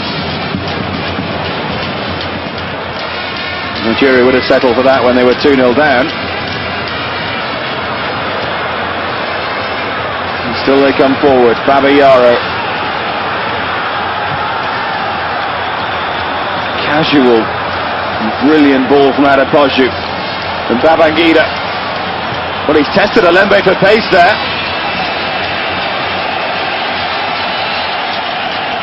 Well, maybe Alembe isn't the fastest man in the tournament.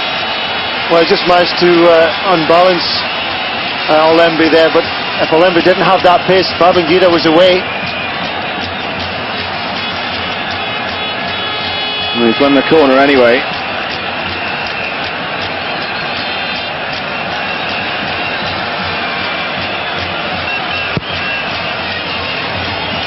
Well, Callow's rising, but Alioum's got there. Alioum's been impressive so far. Couldn't really do anything about either goal. Cameroon are dangerous on the break. Job was making a run through the middle. And again, it's Laurent Meyer who's brought down for the free kick. He's been absolutely tireless. Now Mboma! I thought for a second he was going to nestle in the top corner. He was on his wrong foot. Well, he fancies himself from outside the box, whether it be on his weaker foot, which that was. You'd have expected to hit the target. To see by his reaction there, he was a bit disappointed with his final effort. So we're into the last 10 minutes. I thought Agaho was in for a second. What a fairy tale it would be if he got the winner. Wonder how many somersaults he turned. Cameroon defence have looked after Agaho so far, kept him out of the danger area, kept him facing away from goal.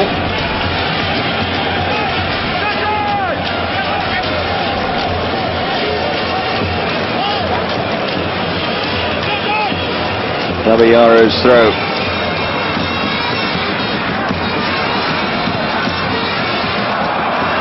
And here's Kanu. And Kanu adjudged to have been offside. He's looked a little tired throughout the tournament, Kanu, but he's looked excellent today.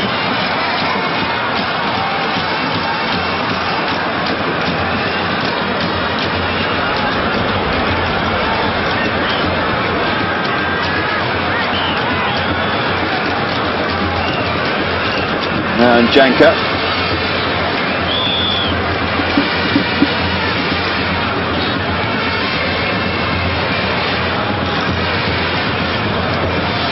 All these players, of course, will be returning to club football, and this 22 will be club football in Europe.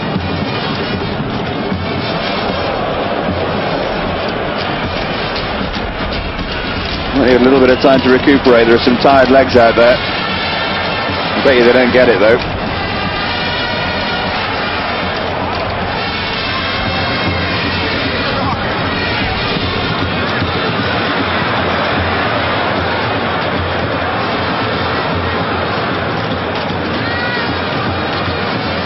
One player on the field who isn't European based is Agaho, who's at Esperance in Tunisia. Can't see him being there for that much longer. Agaho looks to have incredible ability for a man of only 18. Or a Just boy, 18 let's say. at that. Yeah, I think we'll call him boy. He's also got star quality, which arguably in today's game is a little more important. You've got to be able to play as well.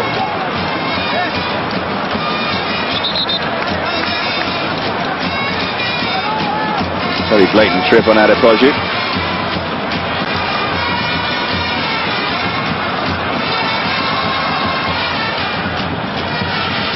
Again, Kanu goes where the space is and creates some more for himself in towards Agahoa. Adepoju now. See that Agahoa has been tightly marshalled there. Well, Kanu audaciously tried to slip it past Aliyu. Typical Kanu, so unpredictable. He just toe poked the ball eventually, just trying to catch Aliyu off guard.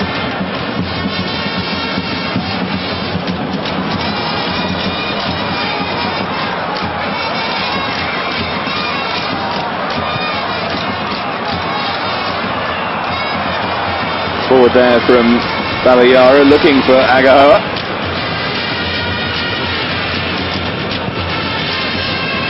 I wonder if we're heading for extra time here.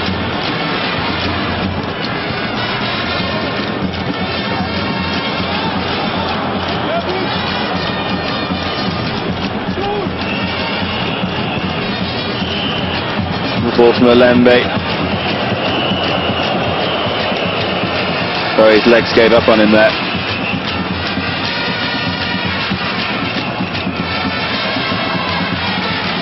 Agahoa is very willing, and Aliyu, luckily for him, managed to poke it to Jeremy.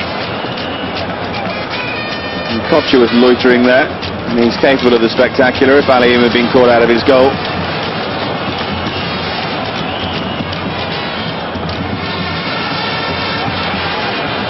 Now there's Mboma looking for a turn ball to Job. Remember, there'll be a bit of stoppage time at the end of this game as well. No problems involving Olise earlier on in the half. Babayara battling away and eventually winning the free kick. Great competitive play there from Celestine Babayaro. Rigobert's song, determined to get a hold of the ball. Eventually gets a hold of Babayaro's leg instead.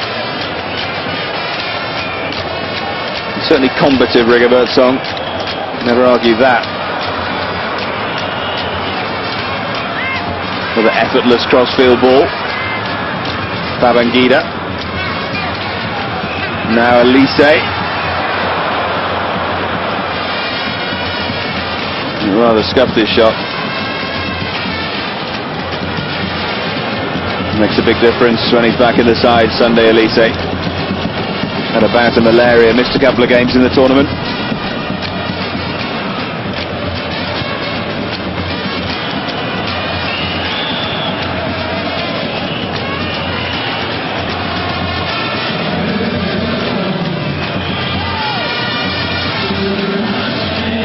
Sense a bit of tiredness now. 4 minutes to go. It's forward from Song. With the flag up for offside against Job.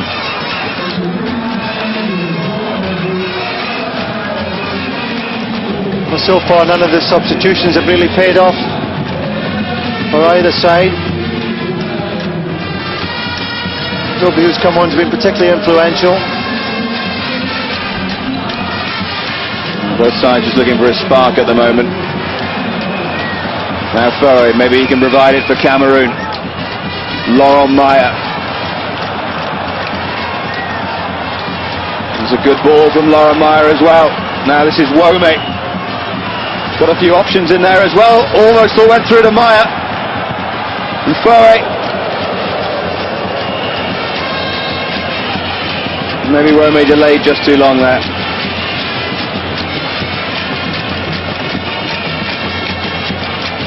The clock ticks down. Is it going to take another half hour to try and separate these sides?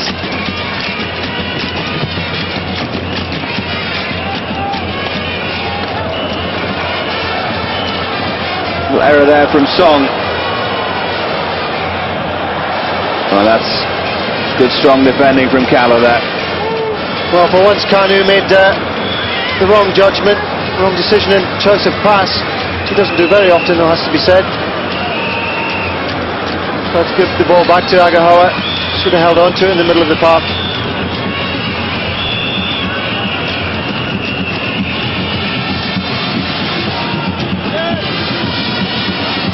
There's Pearson Diapi there,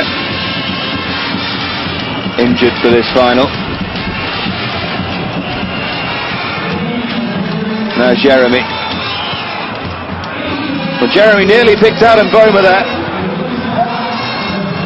And that wasn't a million miles away either. Driven back in, and Lembe nearly the hero for Cameroon. It'd be pretty harsh on either side to lose it now. He's given absolutely everything here.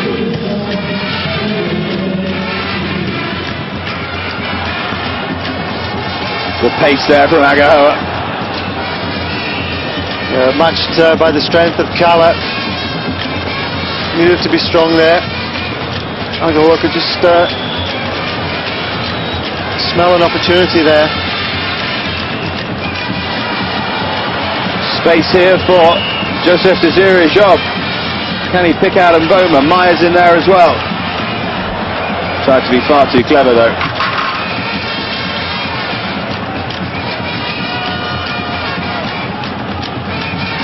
So into the final minute. How much injury time will there be, I wonder? I would have guessed quite a bit. Well, you never know. And now Lembe's in space. Maybe we won't need any extra time. The ball wasn't there though for Mboma.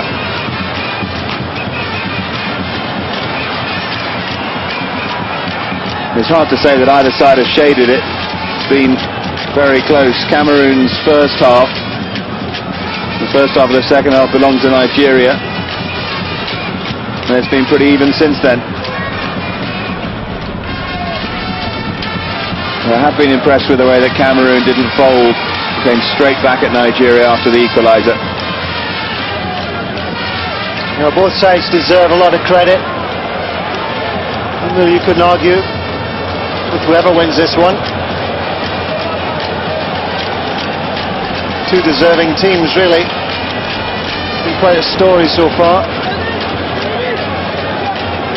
And still the band plays on.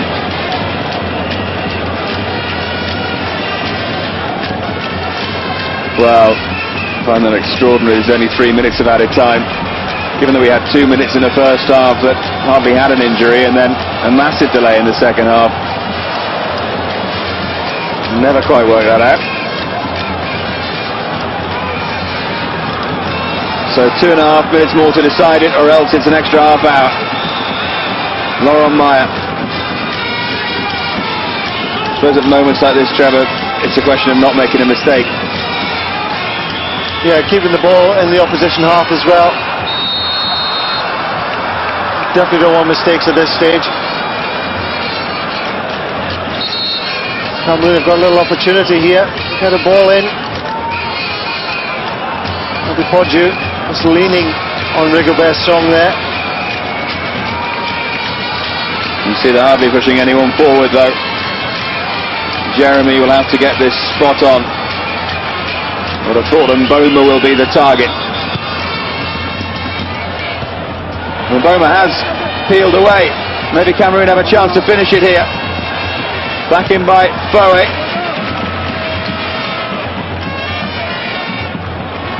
Now Agahoa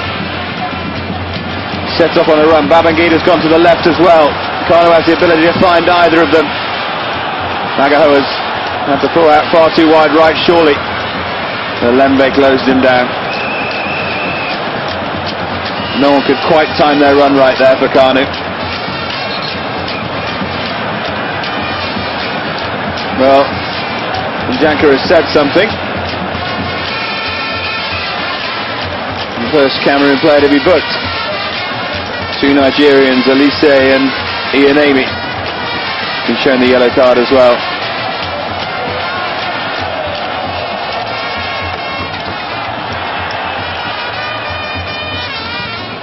Cameroon have to get this clear. Of course, Rigobert Song had already been booked for Cameroon. It's all the excitement you see to get things.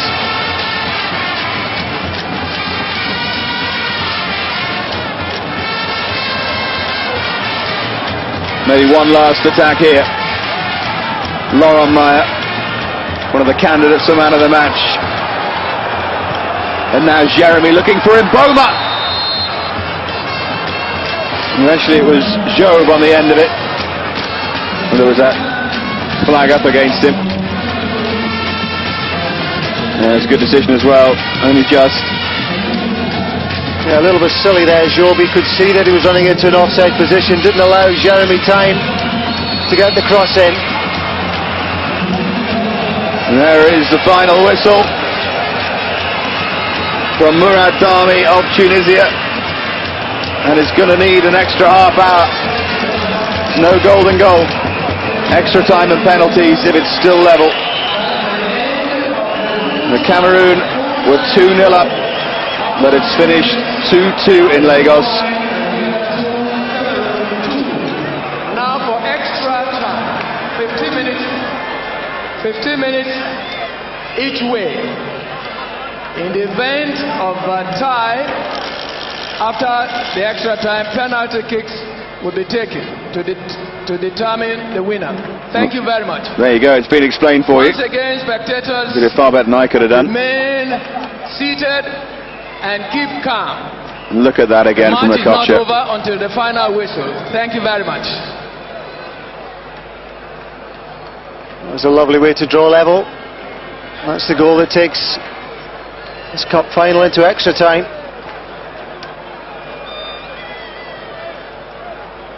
Well, the effort from Foe there.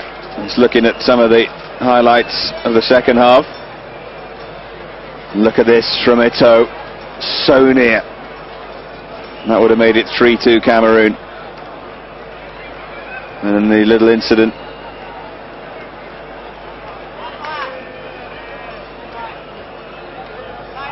Yeah, there's been things going on all the way through the game. That was one of the, in fact, the only unsavoury incident during that 90 minutes. It's been played in a pretty good spirit. And Tara West was lucky there. I'm not sure that's a highlight, but there you go. For those of you who enjoy watching goalkeepers' catches, it's a real classic. And so, time for the coaches to have a chat and for tired muscles to be revived, for the crowd to get themselves ready for an extra half hour in Lagos. Nigeria beat Senegal in extra time in the quarter-final. Third place playoff went to extra time and penalties as well, and South Africa winning that. And now the final itself.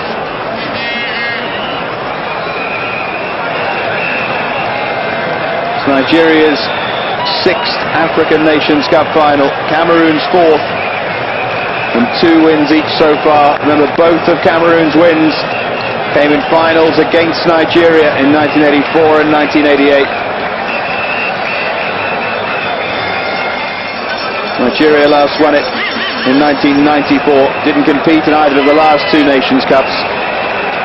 And can they find it within them to win in front of their home supporters here? I suppose you can argue that their unbeaten home record stays intact if you only count up to 90 minutes.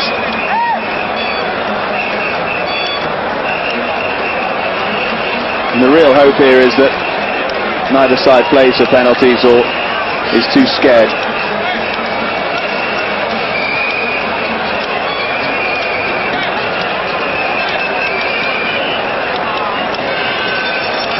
We're coming up later on in the week on Eurosport. Eurogoals, top match there, Betis against Barcelona, and another Euro Legends program, classic stuff from the 80s. Seems to remember France from the 1980s, particularly enjoyable. A certain curly-haired central midfield player to entertain you all. I'm not talking about Didier Cisse. So Trevor, into extra time, and I guess it's very, very close, and probably too close to call. Yeah, I think so. It's been a really, really enjoyable final, it has to be said. A lot of top quality play, lots of skill. some naive defending at times, but we expected that. Some great goals scored. Now we've got 30 minutes extra. So both sets of players sitting and lying down indeed during the break, just waiting for the extra time to start. This is when a bit of stiffness will creep in, and it'll be interesting to see who adapts to it better. Just see Cameroon have just edged it on throw-ins, 22-21, and 2015 on goal kicks to Nigeria. Invaluable statistics there. Most important one is that it's 2-2 at full time, and again that Nigerian huddle.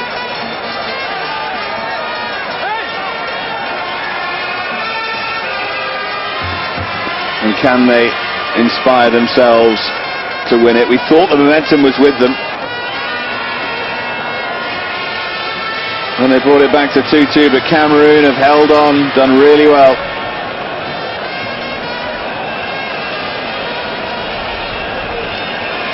And a small pocket of Cameroon fans preparing themselves for extra time. You can see the sweat on the referee as well.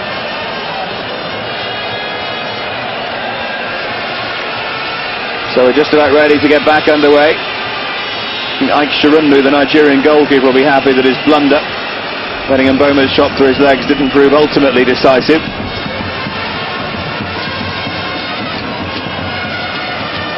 I know it's an old cliche, but is it a question now of who wants it more? Well, I don't think there'll be much between the two. I think they both really do want this, and it's going to be a bit of skill, or maybe just one lapse in defence. It can make all the difference. Huge prize to play for these two sides. Let's hope he doesn't go to penalties. It's always a really poor way of deciding things. Here's a Lembe. His space is going to open up for the likes of him now. He's still got the legs to use it. Lembe again, and Job trying to take it forward.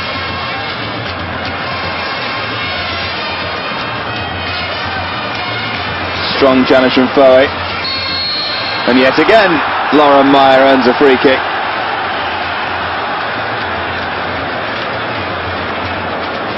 He's right up there with the candidates for man of the match.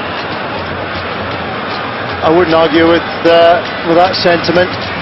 He's been outstanding, Lauren Meyer, on the right-hand side. And Agahoa definitely caught his heels. Well, and Boma, with that powerful left foot, stands over it. And Jeremy's walked away, so it's going to be Patrick Mboma. And that was a pretty good lead by Shirunmu. Fairly confident. Certainly worth a go from there.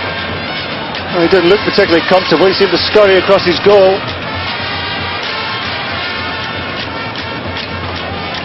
Wasn't the most well-hit free kick from Mboma. He's certainly capable of better, as he showed against the Ivory Coast.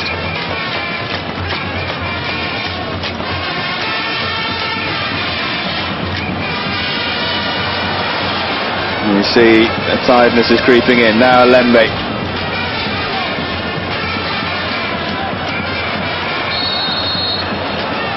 Agahoa brought down by Wome.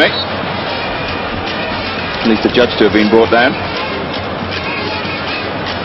But great body strength, Wome, even at this stage of the game. And Raymond Caller's going to have to come off. Centre back for Cameroon, and it's Lucien Matomo of Saint-Etienne to replace him.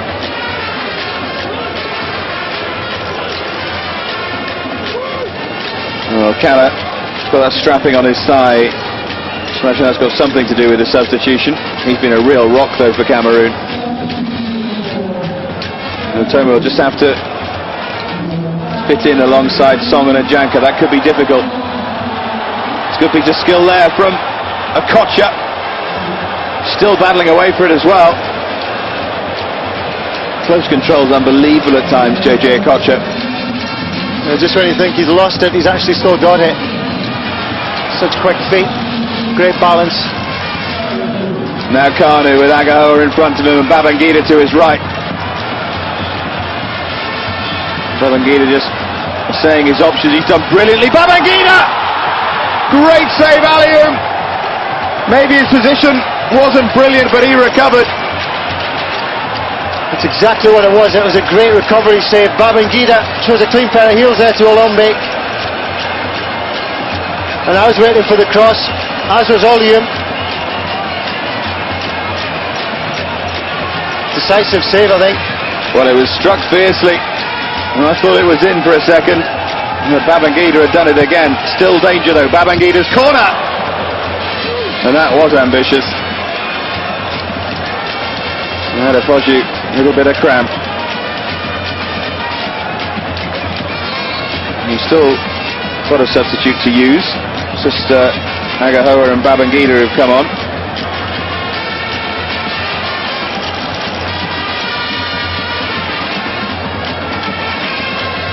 And there's Joe Bonfret, and just telling someone to warm up. Adepoju has run tirelessly.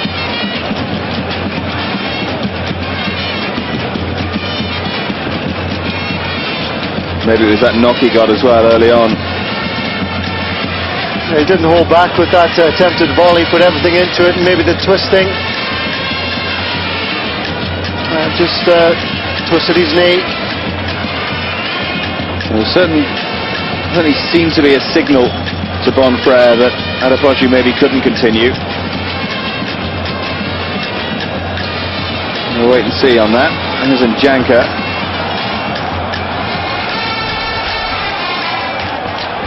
And now Joseph Desire Job.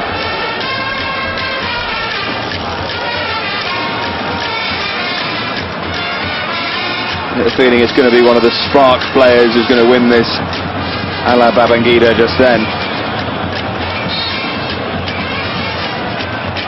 Significant that he managed to get past Olembe. It means he can do it again. And that could be very, very important. Yeah, next time that situation arises, Olembe will just be feeling a little bit ill at ease as Babangida bears down on him.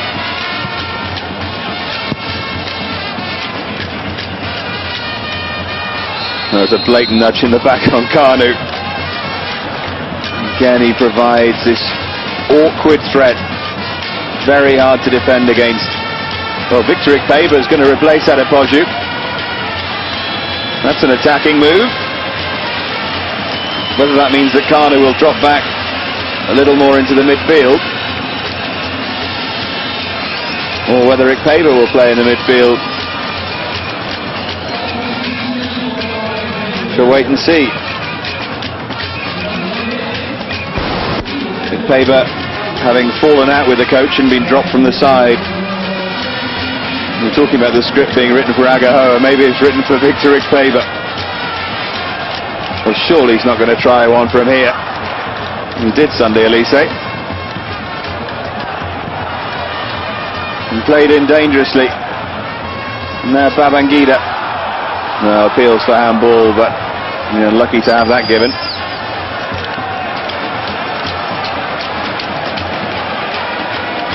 Lembe doing enough defensively. Well, it was definitely ball to hand. Yeah, no question there. Never a doubt that that was going to be waved on.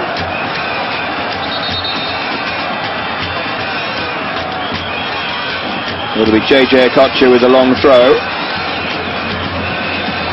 Kanu's starting to look very tired. But they've used their substitutes now, Nigeria. Good leap there from Njanka.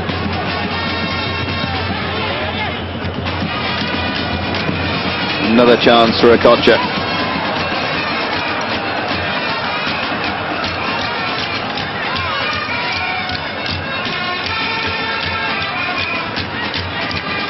And Babayaro.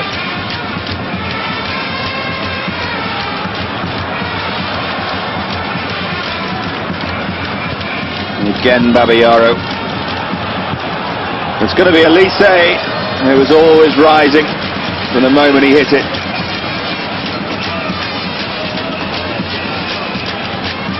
His shots from long range are a real weapon though for Nigeria, and it's worth a crack from him.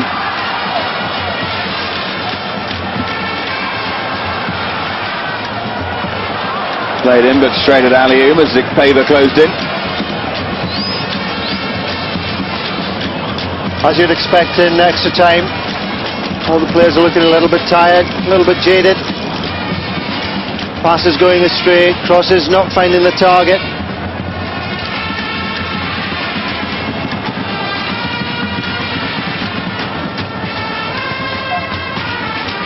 Song's header there. He seems to be enjoying himself anyway. Obviously keep them fit at Liverpool.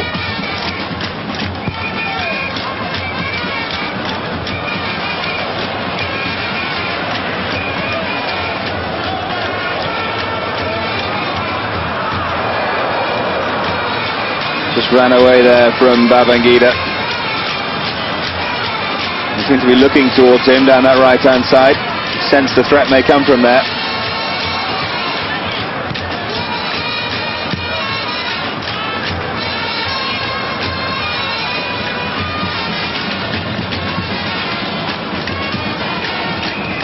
Well, everything's in place now for Nigeria if they can just push on and win it. Nations Cup victory would mean so much. And now it's Babangida in space. It's not a bad cross either from Babangida! And it wasn't far wide. I think Alium had given up on it from Ikpeba. Great ball in there from Babangida. Ikpeba's not the biggest, but the momentum that he had there got him to the ball first. And Alium could only just watch that ball go past the post. The first real chance at extra time falls to Nigeria. It was Babangida's shot as well, of course. Not a real opening for Ikpeba there.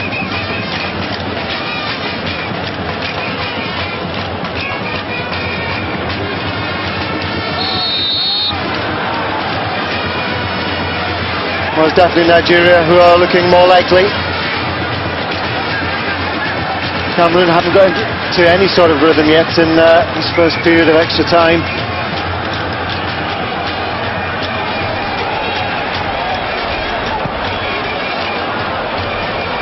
He was looking towards Agahoa.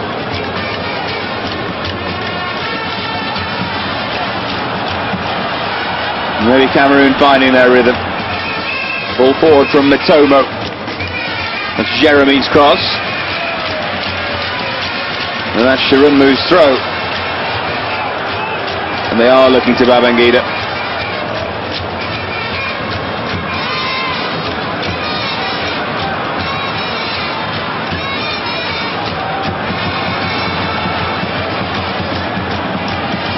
Here's Ikpeba.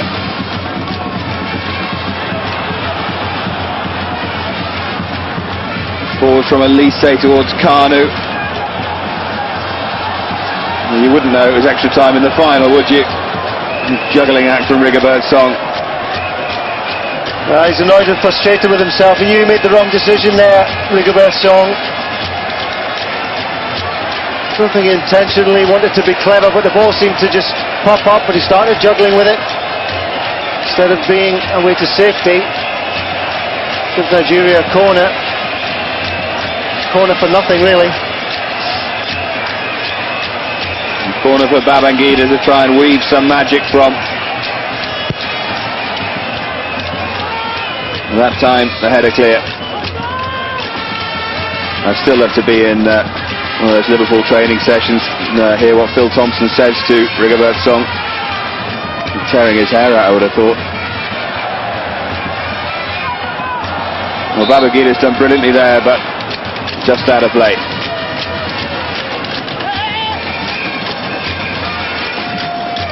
It has been very noticeable in the game that both sides are extremely strong down the right-hand side, and you have to think carefully to see what's actually coming from the left-hand side. Very little from both sides. Caught a glimpse of our friend the loop player there, George Formby of the African Nations Cup. Now look at the pace there from Joe. Got a bit of competition today though, hasn't he? A couple of guitarists in there as well.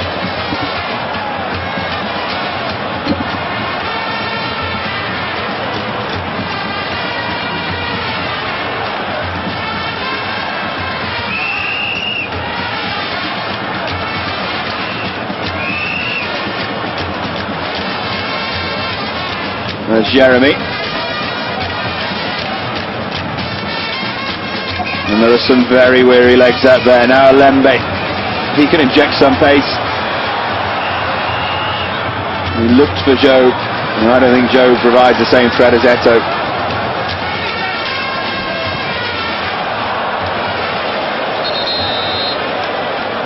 He just doesn't seem to have that edge to his game, Joe.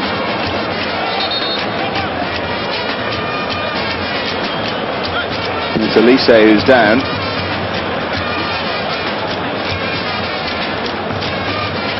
At this point in the game, it's weariness more than anything. Yeah, it really is. It's been a very well fought game, very competitive, as you would expect for this level of competition.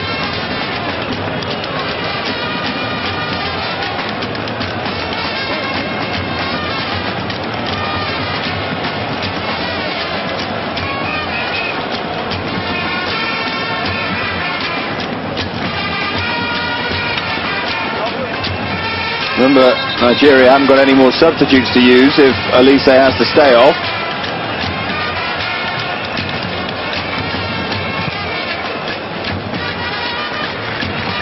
Oh, they're sportingly picking possession back.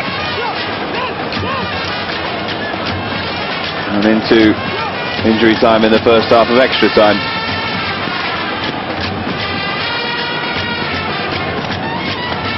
Nigeria have certainly looked the likelier in this first period.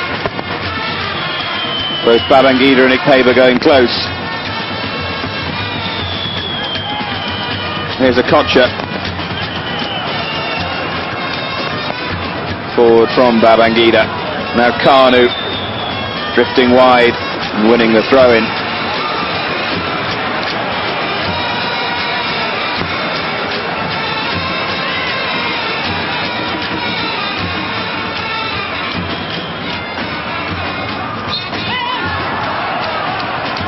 Cameroon's ball. Ikpeba felt he should have had a free kick there. And that's the end of the first period of extra time. And you'd say on possession and chances advantage Nigeria, but still 2-2. Still we wait for the decisive moment in the final of the African Nations Cup 2000.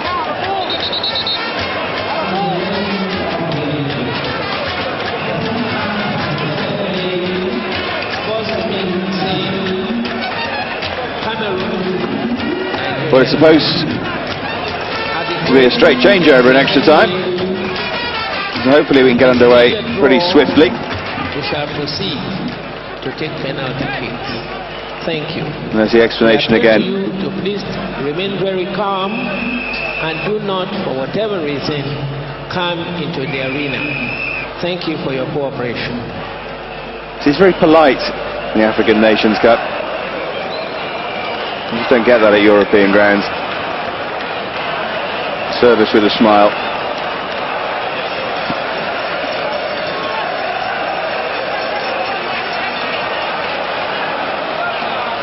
And Nigeria's turn to get us underway.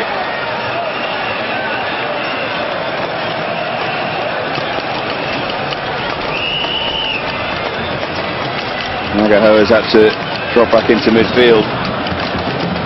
Yeah, unfortunately, we didn't see anything of Agahoa in that first half of extra time. And that's very sloppy. And there's Laurent Meyer. Got to just find some energy from somewhere. Run himself into the ground. Oh, that's well done by Jeremy. Now Mboma again trying to get it onto his left foot. And the foul given against Wome. Again, good decision by Murad Dami, the referee. He's had a very good game. He hasn't really missed anything that's gone on in the field. His decision making has been very good indeed. Refereeing in the tournament's been excellent in the main. The odd two-footed challenge missed here and there. Rezik Peba.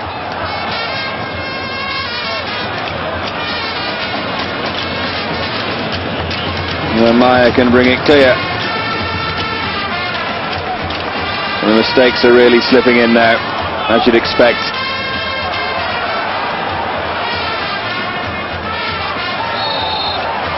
And it must have been close. I thought Mboma had kept that in.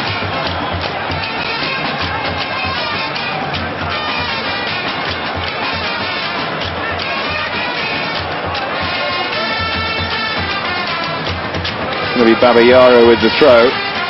We're creeping closer and closer to penalties here.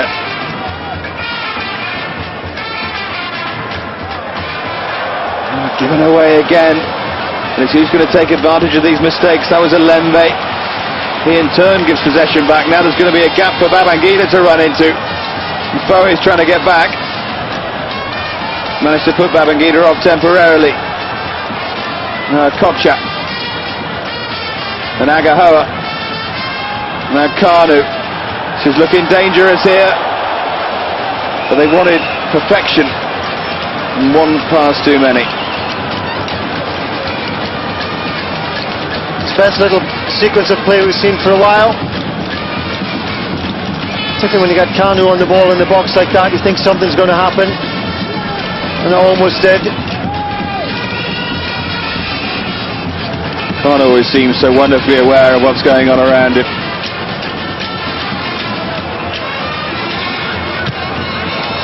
Strong challenge comes in on Maya.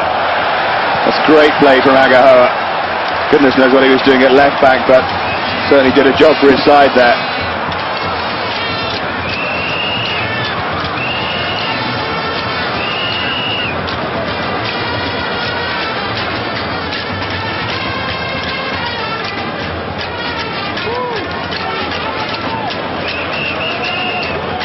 Not too much inspiration out there. That's quite laboured now, and looking for that little bit of magic. Hopefully the decisive goal would come from magic rather than a mistake. As the players become more and more tired, mistakes become more likely. It's always the hope that you express, but unfortunately it doesn't happen too often like that.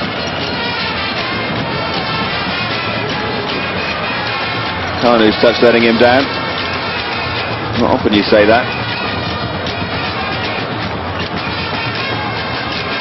Jeremy's long throw used to different effect.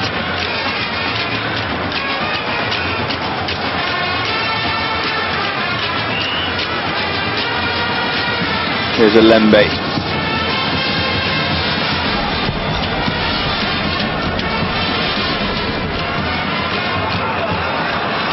Jeremy's carried on piling forward. Laura Meyer goes to the other side. Jeremy's gone down. But still, this is Mboma, who nearly got through. Meyer still might.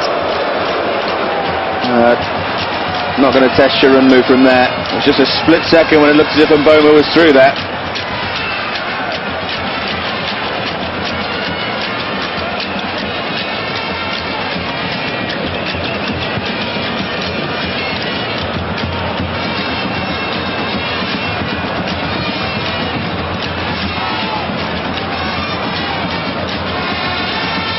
Ten minutes left before penalty kicks in the final of the African Nations Cup then. Ball forward from Babangida, who goes for the return and gets there. Bowe, as ever, helping out his defence.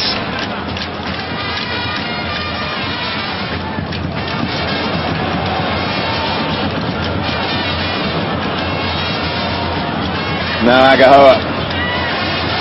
Paver's found a little bit of space here. Nigeria have a corner. Good play for the two substitutes, Agahoa and Ikpeba there.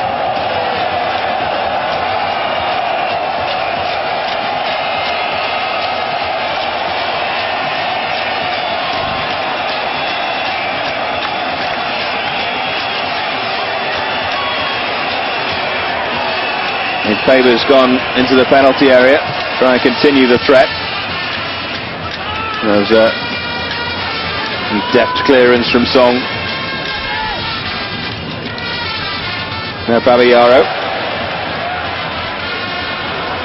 He's enthusiastically closed down by Job.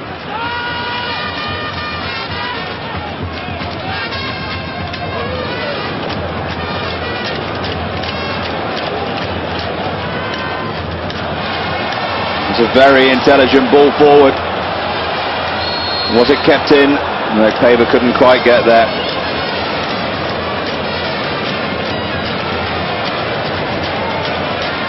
Joe Bonplayer just wondering what he can do now. Certainly can't bring any more players on. No, when the players are so tired, there's not a great deal that you can do tactically. It's a case of who's got the energy left in the tank. Well, Job's got plenty of energy and he's still going, and he's got support.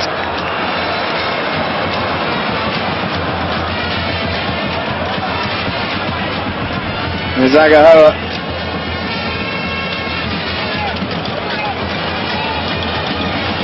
Babangida needs some heroics from him. Again, the battle for pace, and this time Malembe does well to keep up with Babangida.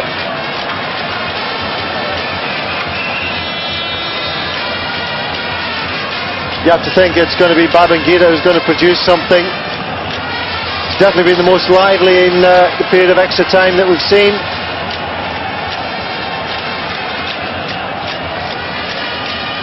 A long throw from Okocha. Kanu the threat at the near post. Faber's at the far post. Doesn't even get that far though. Wonderfully confident piece of defending by Mboma. It's a good touch from Mboma as well, but just went too far in front of him. He didn't have the legs to chase it. He's another who's had an exceptional game.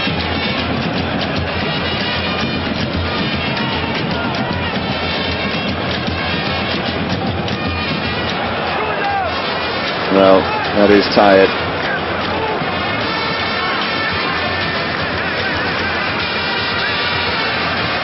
So there'll be plenty of club managers dotted about who are delighted this has gone to extra time. What a half hour's toll on their players' legs. Celestine Babayaro of Chelsea looks to be really suffering. There's Job. There's the Lens in France. Dinkton again towards Job. Defending again from Agahoa. He's revealing another side of his game here. There's the ball from Babayaro, but Faber was offside. Agahoa has done well on the left-hand side, trying to snuff out the threat of Laurent Meyer, and he's successfully done that. But extremely scrappy now. No great passing movement's been put together.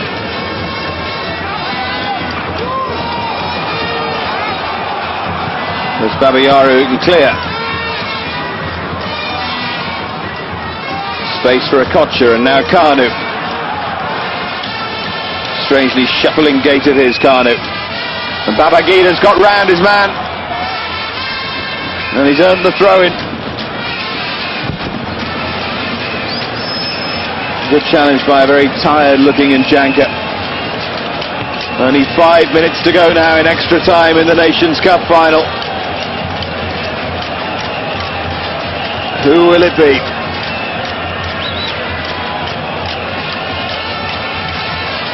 Again, Okocha launches the long throw. Again, though, it's cleared away. And Maya's making a break here. I'm not sure he's got the legs, though. It was Babayaro's challenge. Would it be fitting if it was Maya who scored the winning goal? He made a great run, he just didn't have the pace there. Yeah, it looked promising for a moment, but there was an awful long way to go to goal when Maya took up possession of the ball. And here's Babangida. Oh, he's done well here to cut inside, but Ikpeba made a run and Babangida didn't find it. So very frustrating for everyone now.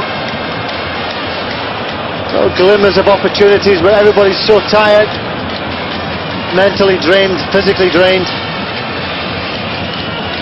Of course, if it does go to penalties, those who are taking the penalties need to be tuned into that as well. Now Jeremy. Can someone produce here and win it?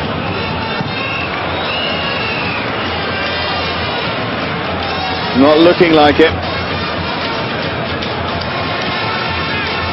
No one seems to have any strength in the final third of the field, any legs left. Long throw from Jeremy towards Mboma. Had to be a good header from Ian Amy. There's Maya battling away again. He must be exhausted.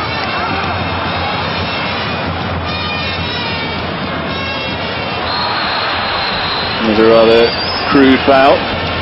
Kanu's so good at winning fouls in that position though. Such an awkward customer, such a big physique. I think lanky's the word.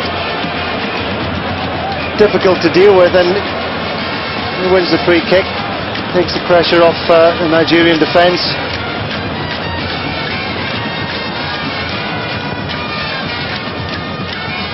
Now Agahoa being pretty quiet. A lot of defending to do in extra time.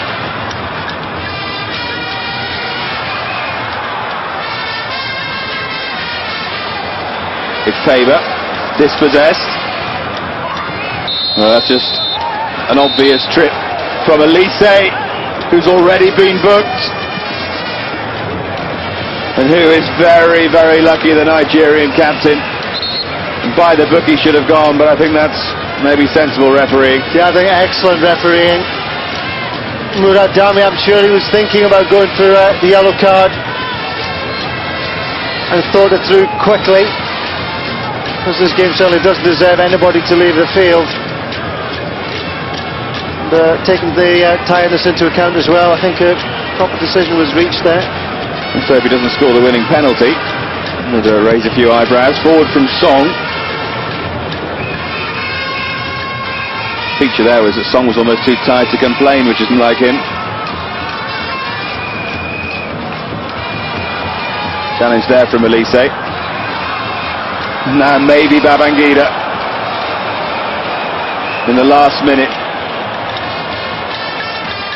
6 Cameroon defenders with him though.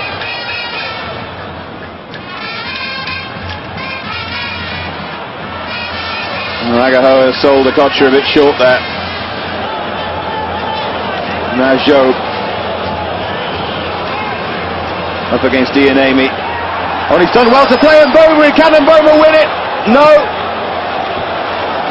Just didn't quite have the strength. I think given his time again, he would have hit that one first time with his right foot. It's his weaker foot. But Joba done well, and Mboma at times has run well. And now Nigeria at the other end. Ikpeba, what a story it would be if he won it. And suddenly, as we approach penalties, chances appear.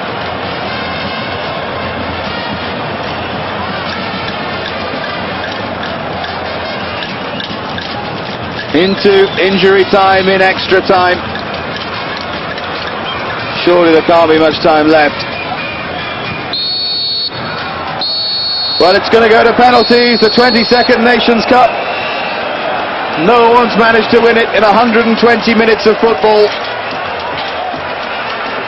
So the players need to refocus their minds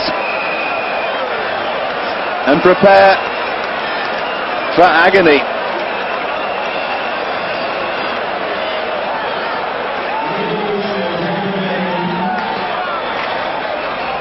We shall now have, well, of course, we'll have the penalties and the presentations and what have you live for you on Eurosport.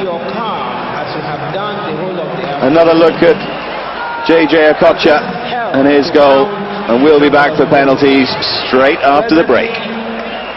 Camerún.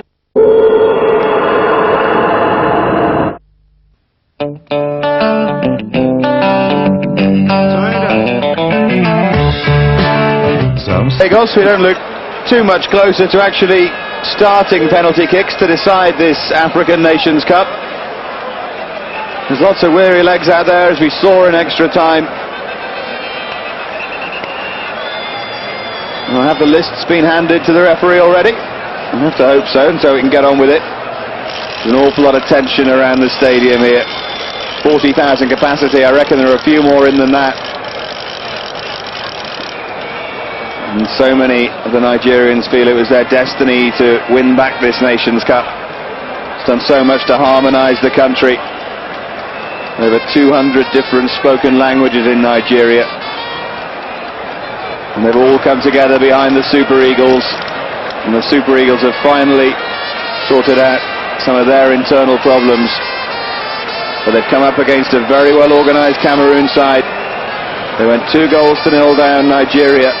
And back to 2-2, and since then no one's been able to break the deadlock.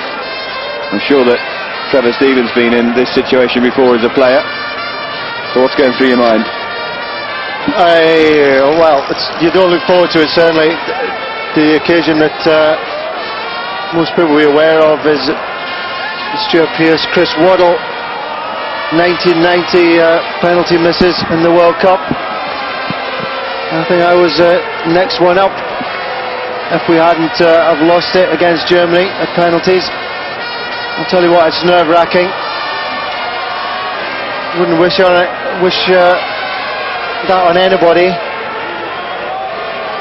But as these players are going to have to face it, not only are they having to face it, they have to face it with tired limbs, tired minds as well.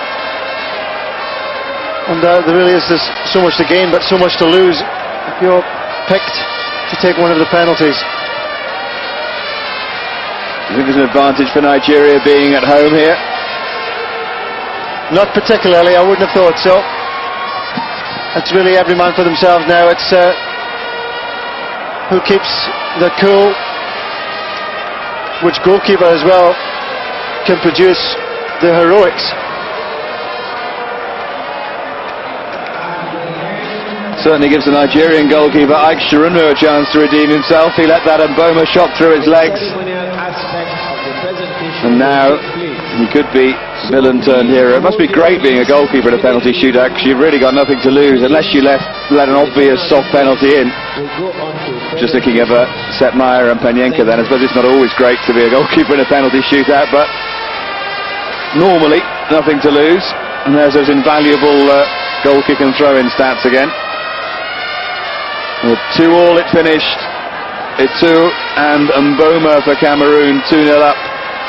And then Chukwu and Okocha with a brilliant strike, making it 2-2. And we thought there'd be more goals, but it proved there weren't. Babangida and Ikpeba probably came the closest. Eto'o hit the post as well for Cameroon. And now it's down to 5 penalty kicks. By the way, Sean Bartlett confirmed as the top scorer in the tournament with 5 goals. And Mboma and Eto'o with 4 each behind him. That's all irrelevant now. And someone's going to make a hero of themselves. And someone is going to have a pretty bad old evening as well. Well, going back in history, the legendary Nations Cup final, the penalty shootout went to 11-10. And Ghana won it. I don't think we could cope with that. Well, I don't know what the delay is, but hopefully we'll be getting going soon.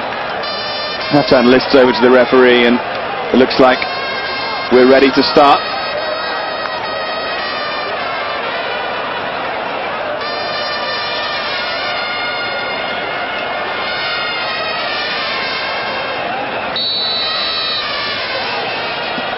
And first up, it is Nigeria, and that's really well tucked away.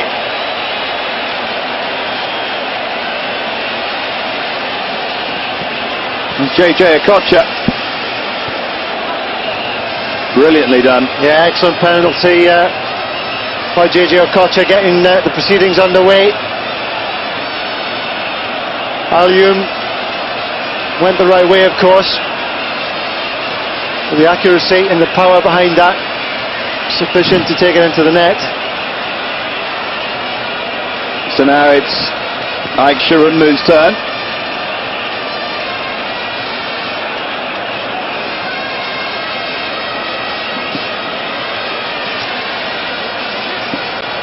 Looks like Patrick Mboma.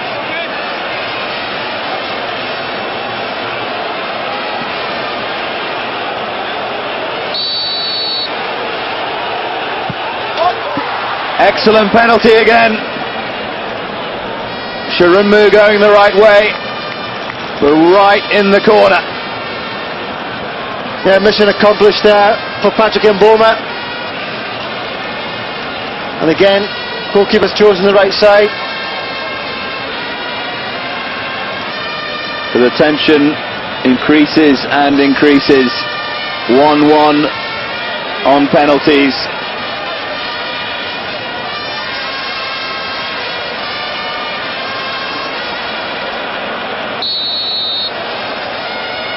So now what can Alioum do? Well, that's driven in with some power.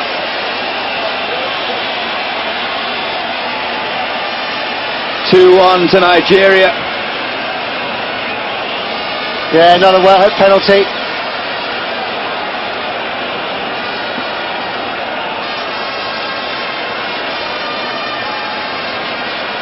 Little bit of delay before the next Cameroon penalty here. It's all going to plan so far. The goalkeeper's come close to saving as yet. And now we get the psychology here from Shirunmu.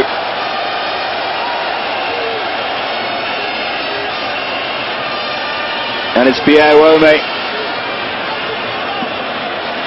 to take for Cameroon. The referee, Murad Dami, is telling Shirunmu to get back on his line. All these mind games always go on during penalty shootouts. And Wome must block all of that out, and it looks like he's going to blast it here. So it's Wome against Shirunmu. Oh, excellently tucked away by Wome. Wome was excellent in the game, and that was an excellent penalty to add to his performance. That, in fact, I think you'd have to say was the best penalty so far. Side-footed but drilled. Quality of penalties so far has been excellent. Lots of pressure on these players. And he showed all his experience there, Pierre Wome.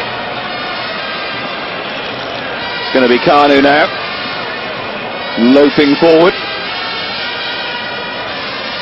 Oh, and Alioum's joining in with the psychology now, telling him to put the ball on the spot.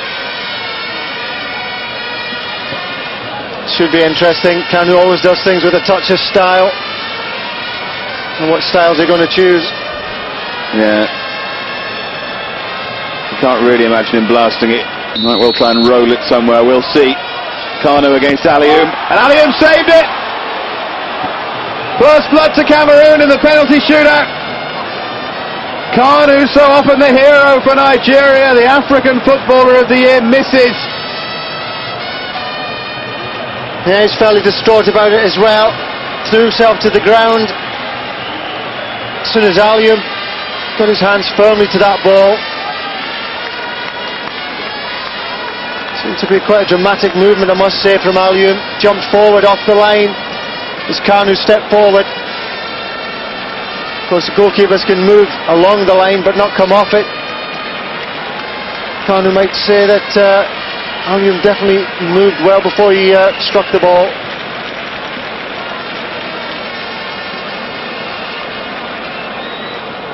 So a chance for Cameroon to take advantage of Kanu's miss.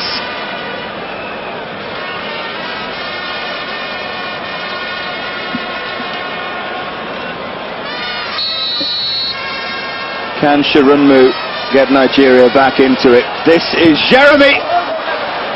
And driven in by Jeremy. 3-2 to Cameroon. Well, no holding back there from Jeremy. He wasn't trying to be clever, just wanted to make a good contact, and he certainly did that. And so, the next penalty is really, really important.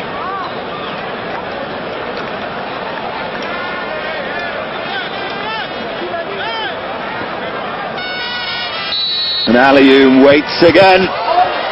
Now, did it go over the line? I rather think it did, but what's the referee said?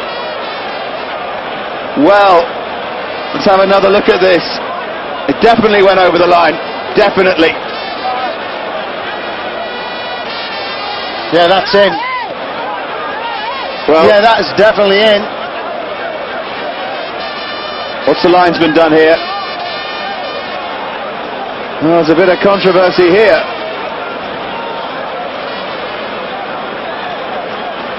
Well, it's been given on the screen. So Mark Vivian Foe. And for Cameroon, oh, and he's missed! Would you believe he's missed the target?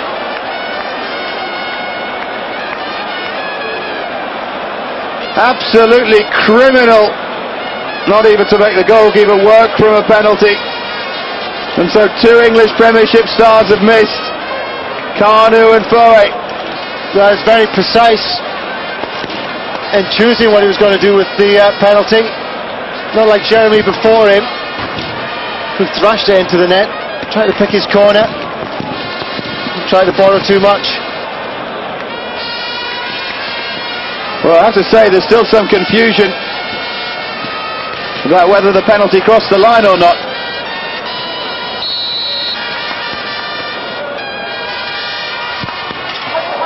Well, now it's 3-3.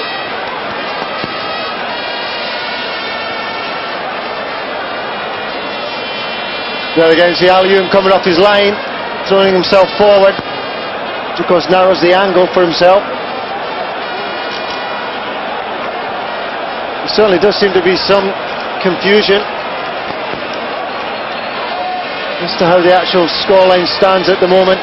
We certainly felt that that was over the line. Penalty that came off the underside of the crossbar. Well, if that penalty wasn't awarded, and apparently it hasn't been, then this is for the African Nations Cup. And it's the captain, Rigobert Song of Liverpool, has the chance to put Cameroon in dreamland here. Song against Chirumbo, and he's done it! And Cameroon have won the African Nations Cup, albeit in controversial circumstances. Rigobert Song, who's had a splendid tournament, has led his side all the way. And that was a captain's penalty. Yeah, nothing wrong with that penalty whatsoever. Rigobert Song playing the captain's part in the end.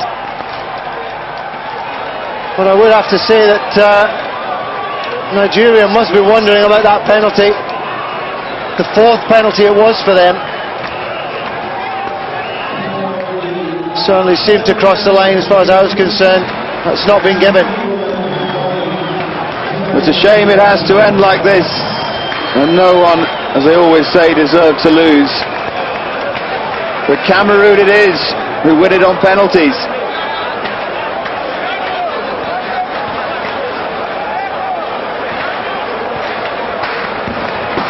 And Rigobert Song will shortly step forward to pick up the African Nations Cup.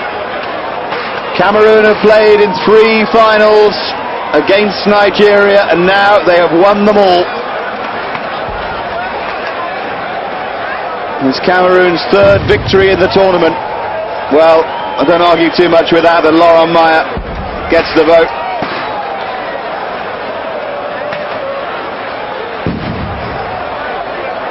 Now have another look at the penalties.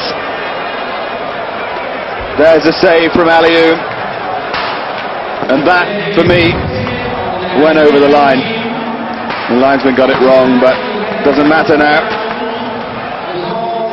And that's the decisive penalty from Rigobert Song.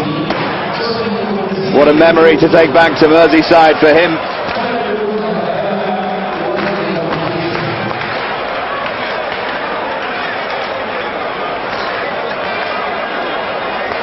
And Nigerians are absolutely desolate, so it wasn't their destiny to win this tournament.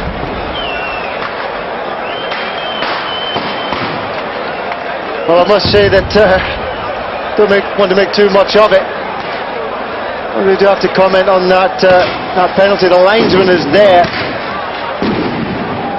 for the very purpose to make sure that the ball crosses the line in whatever form, whether it does or doesn't cross the line. And that fourth penalty from Nigeria, for me, certainly was well over the line, and that really has cost them. Well, there's Kanu's miss, which started the rot. You'd have banked on him, wouldn't you?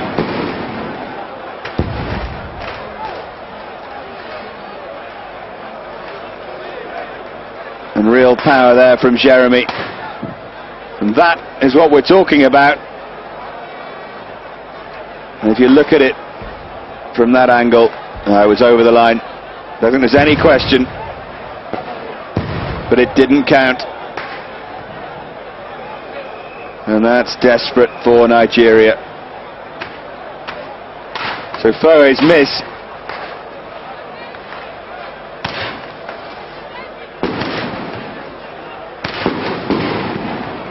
And eventually Rigobert Song was able to win it for Cameroon. And all is silence in Lagos.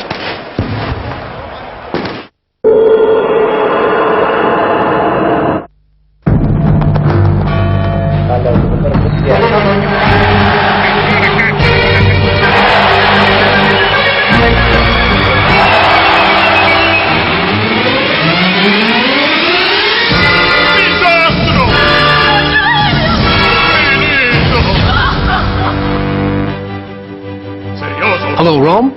This is Bob Mullins from GE Insight, Milwaukee. We're monitoring your MRI machine and we think you might have a problem. Doctors depend on the GE MRI to make critical decisions. That's why GE monitors 13,000 medical machines from around the world 24 hours a day. So advanced GE medical technology is always ready.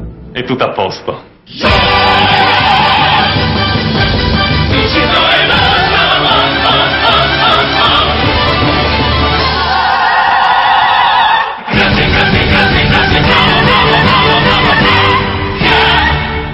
Just doing my job.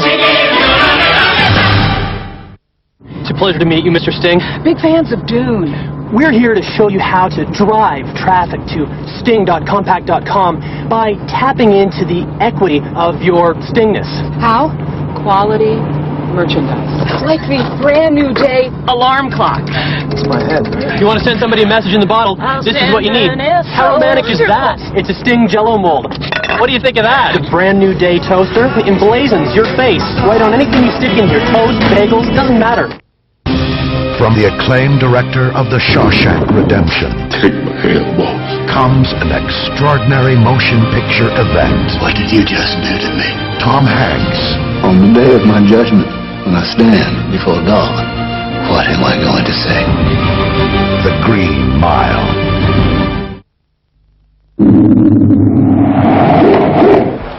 We're still talking about the penalty shootout.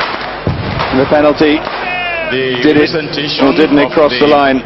Well, it certainly did for us, but it doesn't matter now. So Issa Hayatu, the president of the Confederation of African Football, prepares to present the trophies. You see the Cameroon players celebrating, but it's so eerie here.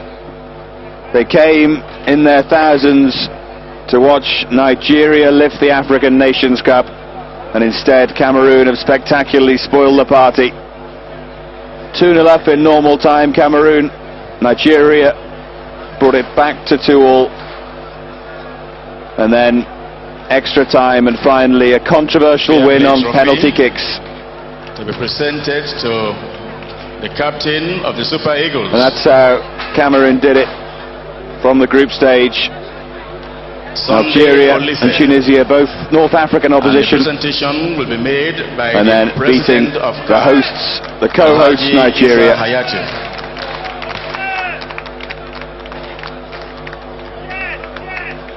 And Sunday Elise doesn't really want to go and pick up the losers trophy.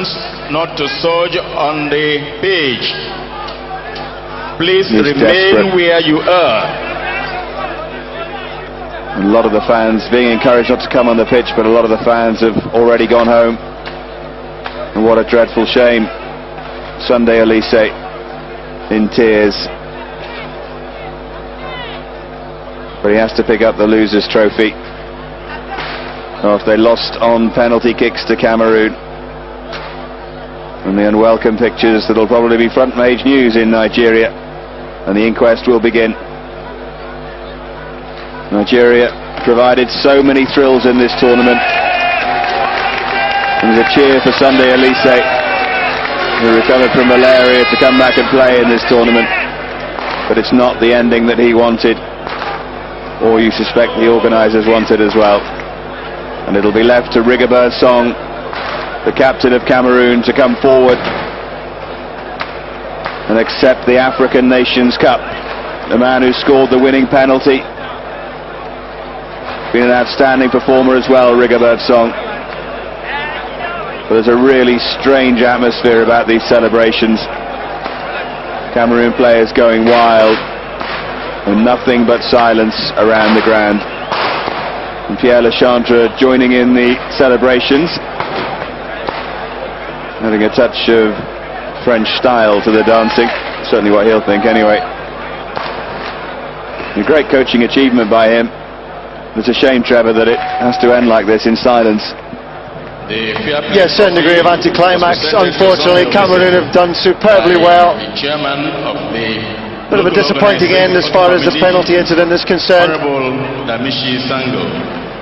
But it was an excellent final, until it probably died off a little bit because of the players basically being very, very tired. Nigeria. And so time now for the players to get their medals. There's Celestine Babayaro. And so much disappointment. Babangida, who didn't start the game. There'll be an inquest about that probably. And he gets a hand on the shoulder from Issa Hayatu. And there's Kanu, who missed the penalty. By CAF President Alhaji Issa Hayatu.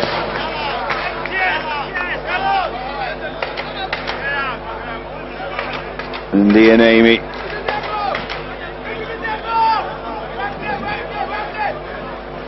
Medals for everybody, but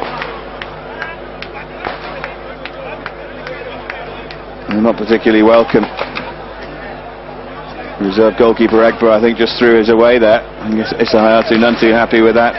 There's Chukwu's goal just before half-time, gave so much hope. It's all or nothing in African football, and unfortunately for Nigeria, it's nothing but a loser's medal. Big payback. Well, for these players, it really counts for nothing. As you rightly say, Dave, it was all about winning. We want spectators not to surge particularly for on the field. Nigeria on the home If you turf. have no business with the teams, please do not go. It's a major disappointment for them. See, it's written all over their faces. And I'm sure they'd rather not have to be going through this ceremony, but it's all part and parcel of the game, of course. Yeah, I suppose you milk it when you win and you have to go through it when you lose. And Godwin Okpara will be going back to Paris Saint-Germain now. And debate will rage and rage about that penalty kick, and I thought it was in. There's Julius Agaho. What a future ahead of him, but not his day.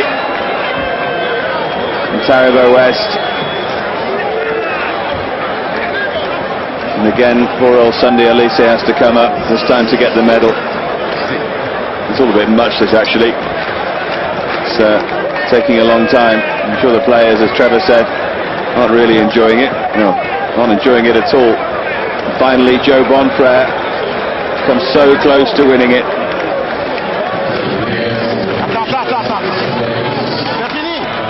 And he gets his medal now. And now, And he's disgusted about the penalty. The officials are... Well, sorry about this. Now we've got the match officials. Referee from Tunisia. Tunisian referee. Assistant referee Taufik Ajengui from Tunisia. Assistant referee 2 Dante Dramani from Mali. And medals for everybody. And reserve referee Ella John Abdurrahim from Morocco. Assistant referee from Mali, the hosts of the Nations Cup next time round. And all kinds of and also backslapping. The commissioner, I think I just heard someone say, "Where's Rigobert?" Who is from South Africa. And a medal as well for the match commissioner. The decision is still being made by CAF president. There's lots more flowers. And Rigobert Song and the Cameroon players will be coming forward to collect them in a moment.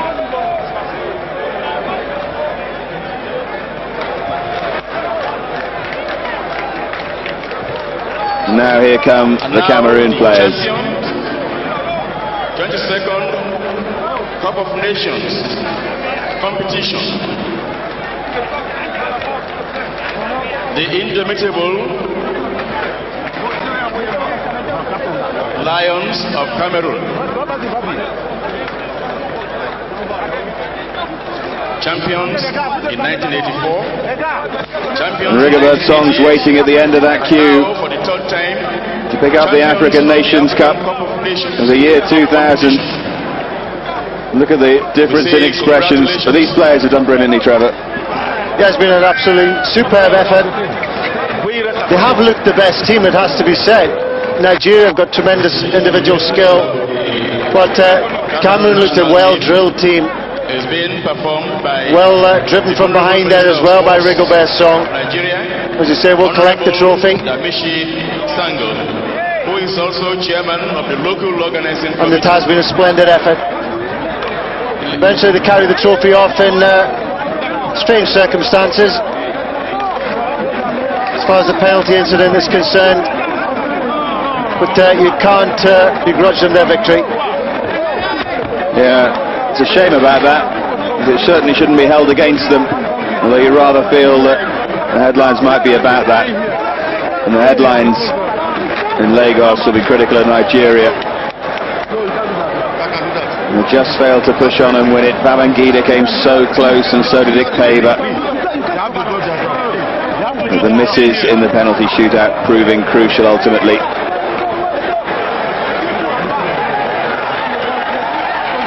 So we await Rigobert Song.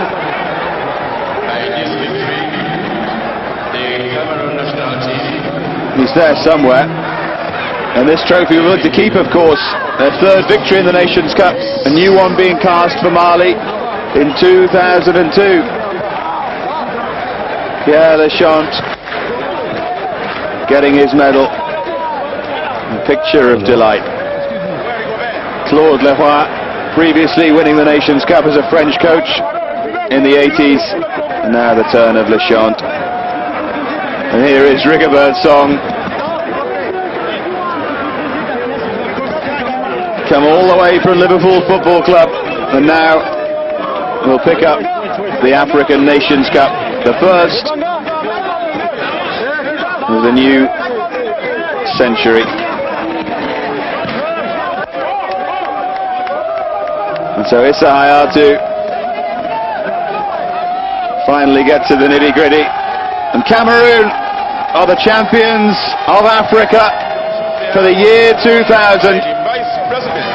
Delight on the face of Rigobert Song, driven by the brilliant Foe in midfield, and Maya and Jeremy, and Song and Callahan and Janker at the back, and we mustn't forget Mboma and Eto'o. I think just about the best team has won it, maybe not the most exciting team. The Cameroon have edged it on penalties. By and they thoroughly deserve their moment of glory. Honorable Damishi Sango. So to 1984 and 1988 you can add 2000, and to Roger Miller you can add the name of Rigobert's song.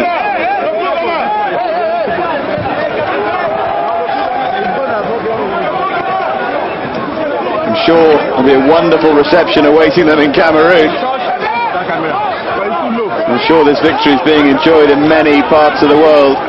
Unfortunately, Lagos isn't one of them. There's a squad of 22 players and a coach and a backup team who are loving it. And apart from that, it's all a bit of an anticlimax. So that's our first major international trophy out of the way on Eurosport. We've got Euro 2000 to come, of course, in the summer from Holland and Belgium. The German Senate Committee on Sports. Today belongs to Rigobert's song and to Cameroon.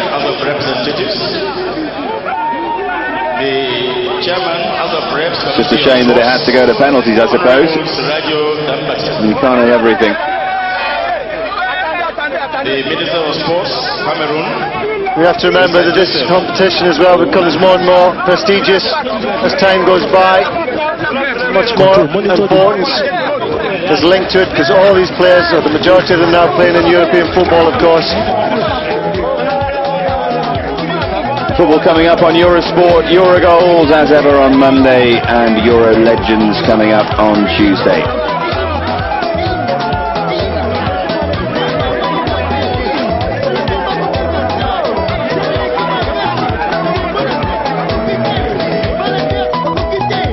There's the goal from Eto'o. Set Cameroon on their way.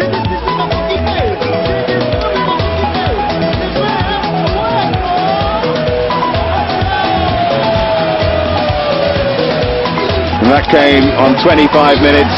And then the goalkeeping error from Shirunmu. And Boma's fourth goal of the tournament. Well, we should have guessed at this stage that it wasn't going to be Nigeria's day after all, but they didn't give up, certainly. 2-0 down, they kept at it. Sunday Olisaire trying his luck from 35 metres out. This was one of the chances. It was badly missed, turned by Okocha. I guess he made up for it later. He should have finished there though. An extraordinary moment. Ian Amy's header against his own crossbar, and then Shirunmu's save. Yeah, that could have made it 3-0, and then it would have been all over, but not to be. And that chance for Eto'o, again that was to make it 3-0. He just felt if Nigeria could get a goal back, they'd be in with a chance. Great play from Kanu, and it was Chukwu just on the stroke of half-time to make it 2-1. And he felt then it might be Nigeria's day after all. And after especially this, yeah, exactly.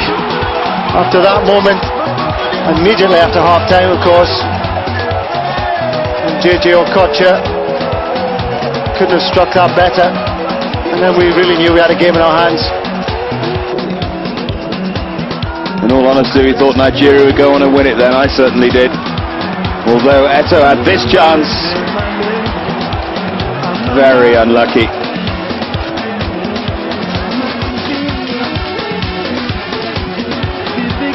The band carried on playing as it has throughout the tournament, and then in extra time, Babangida nearly won it for Nigeria. Alium save here. Said at the time it was decisive. Probably was in the end. The Pavers header, so close for Nigeria. They went closer in extra time, that's for sure. But in the end it came down to penalties. It came down to Kanu's miss.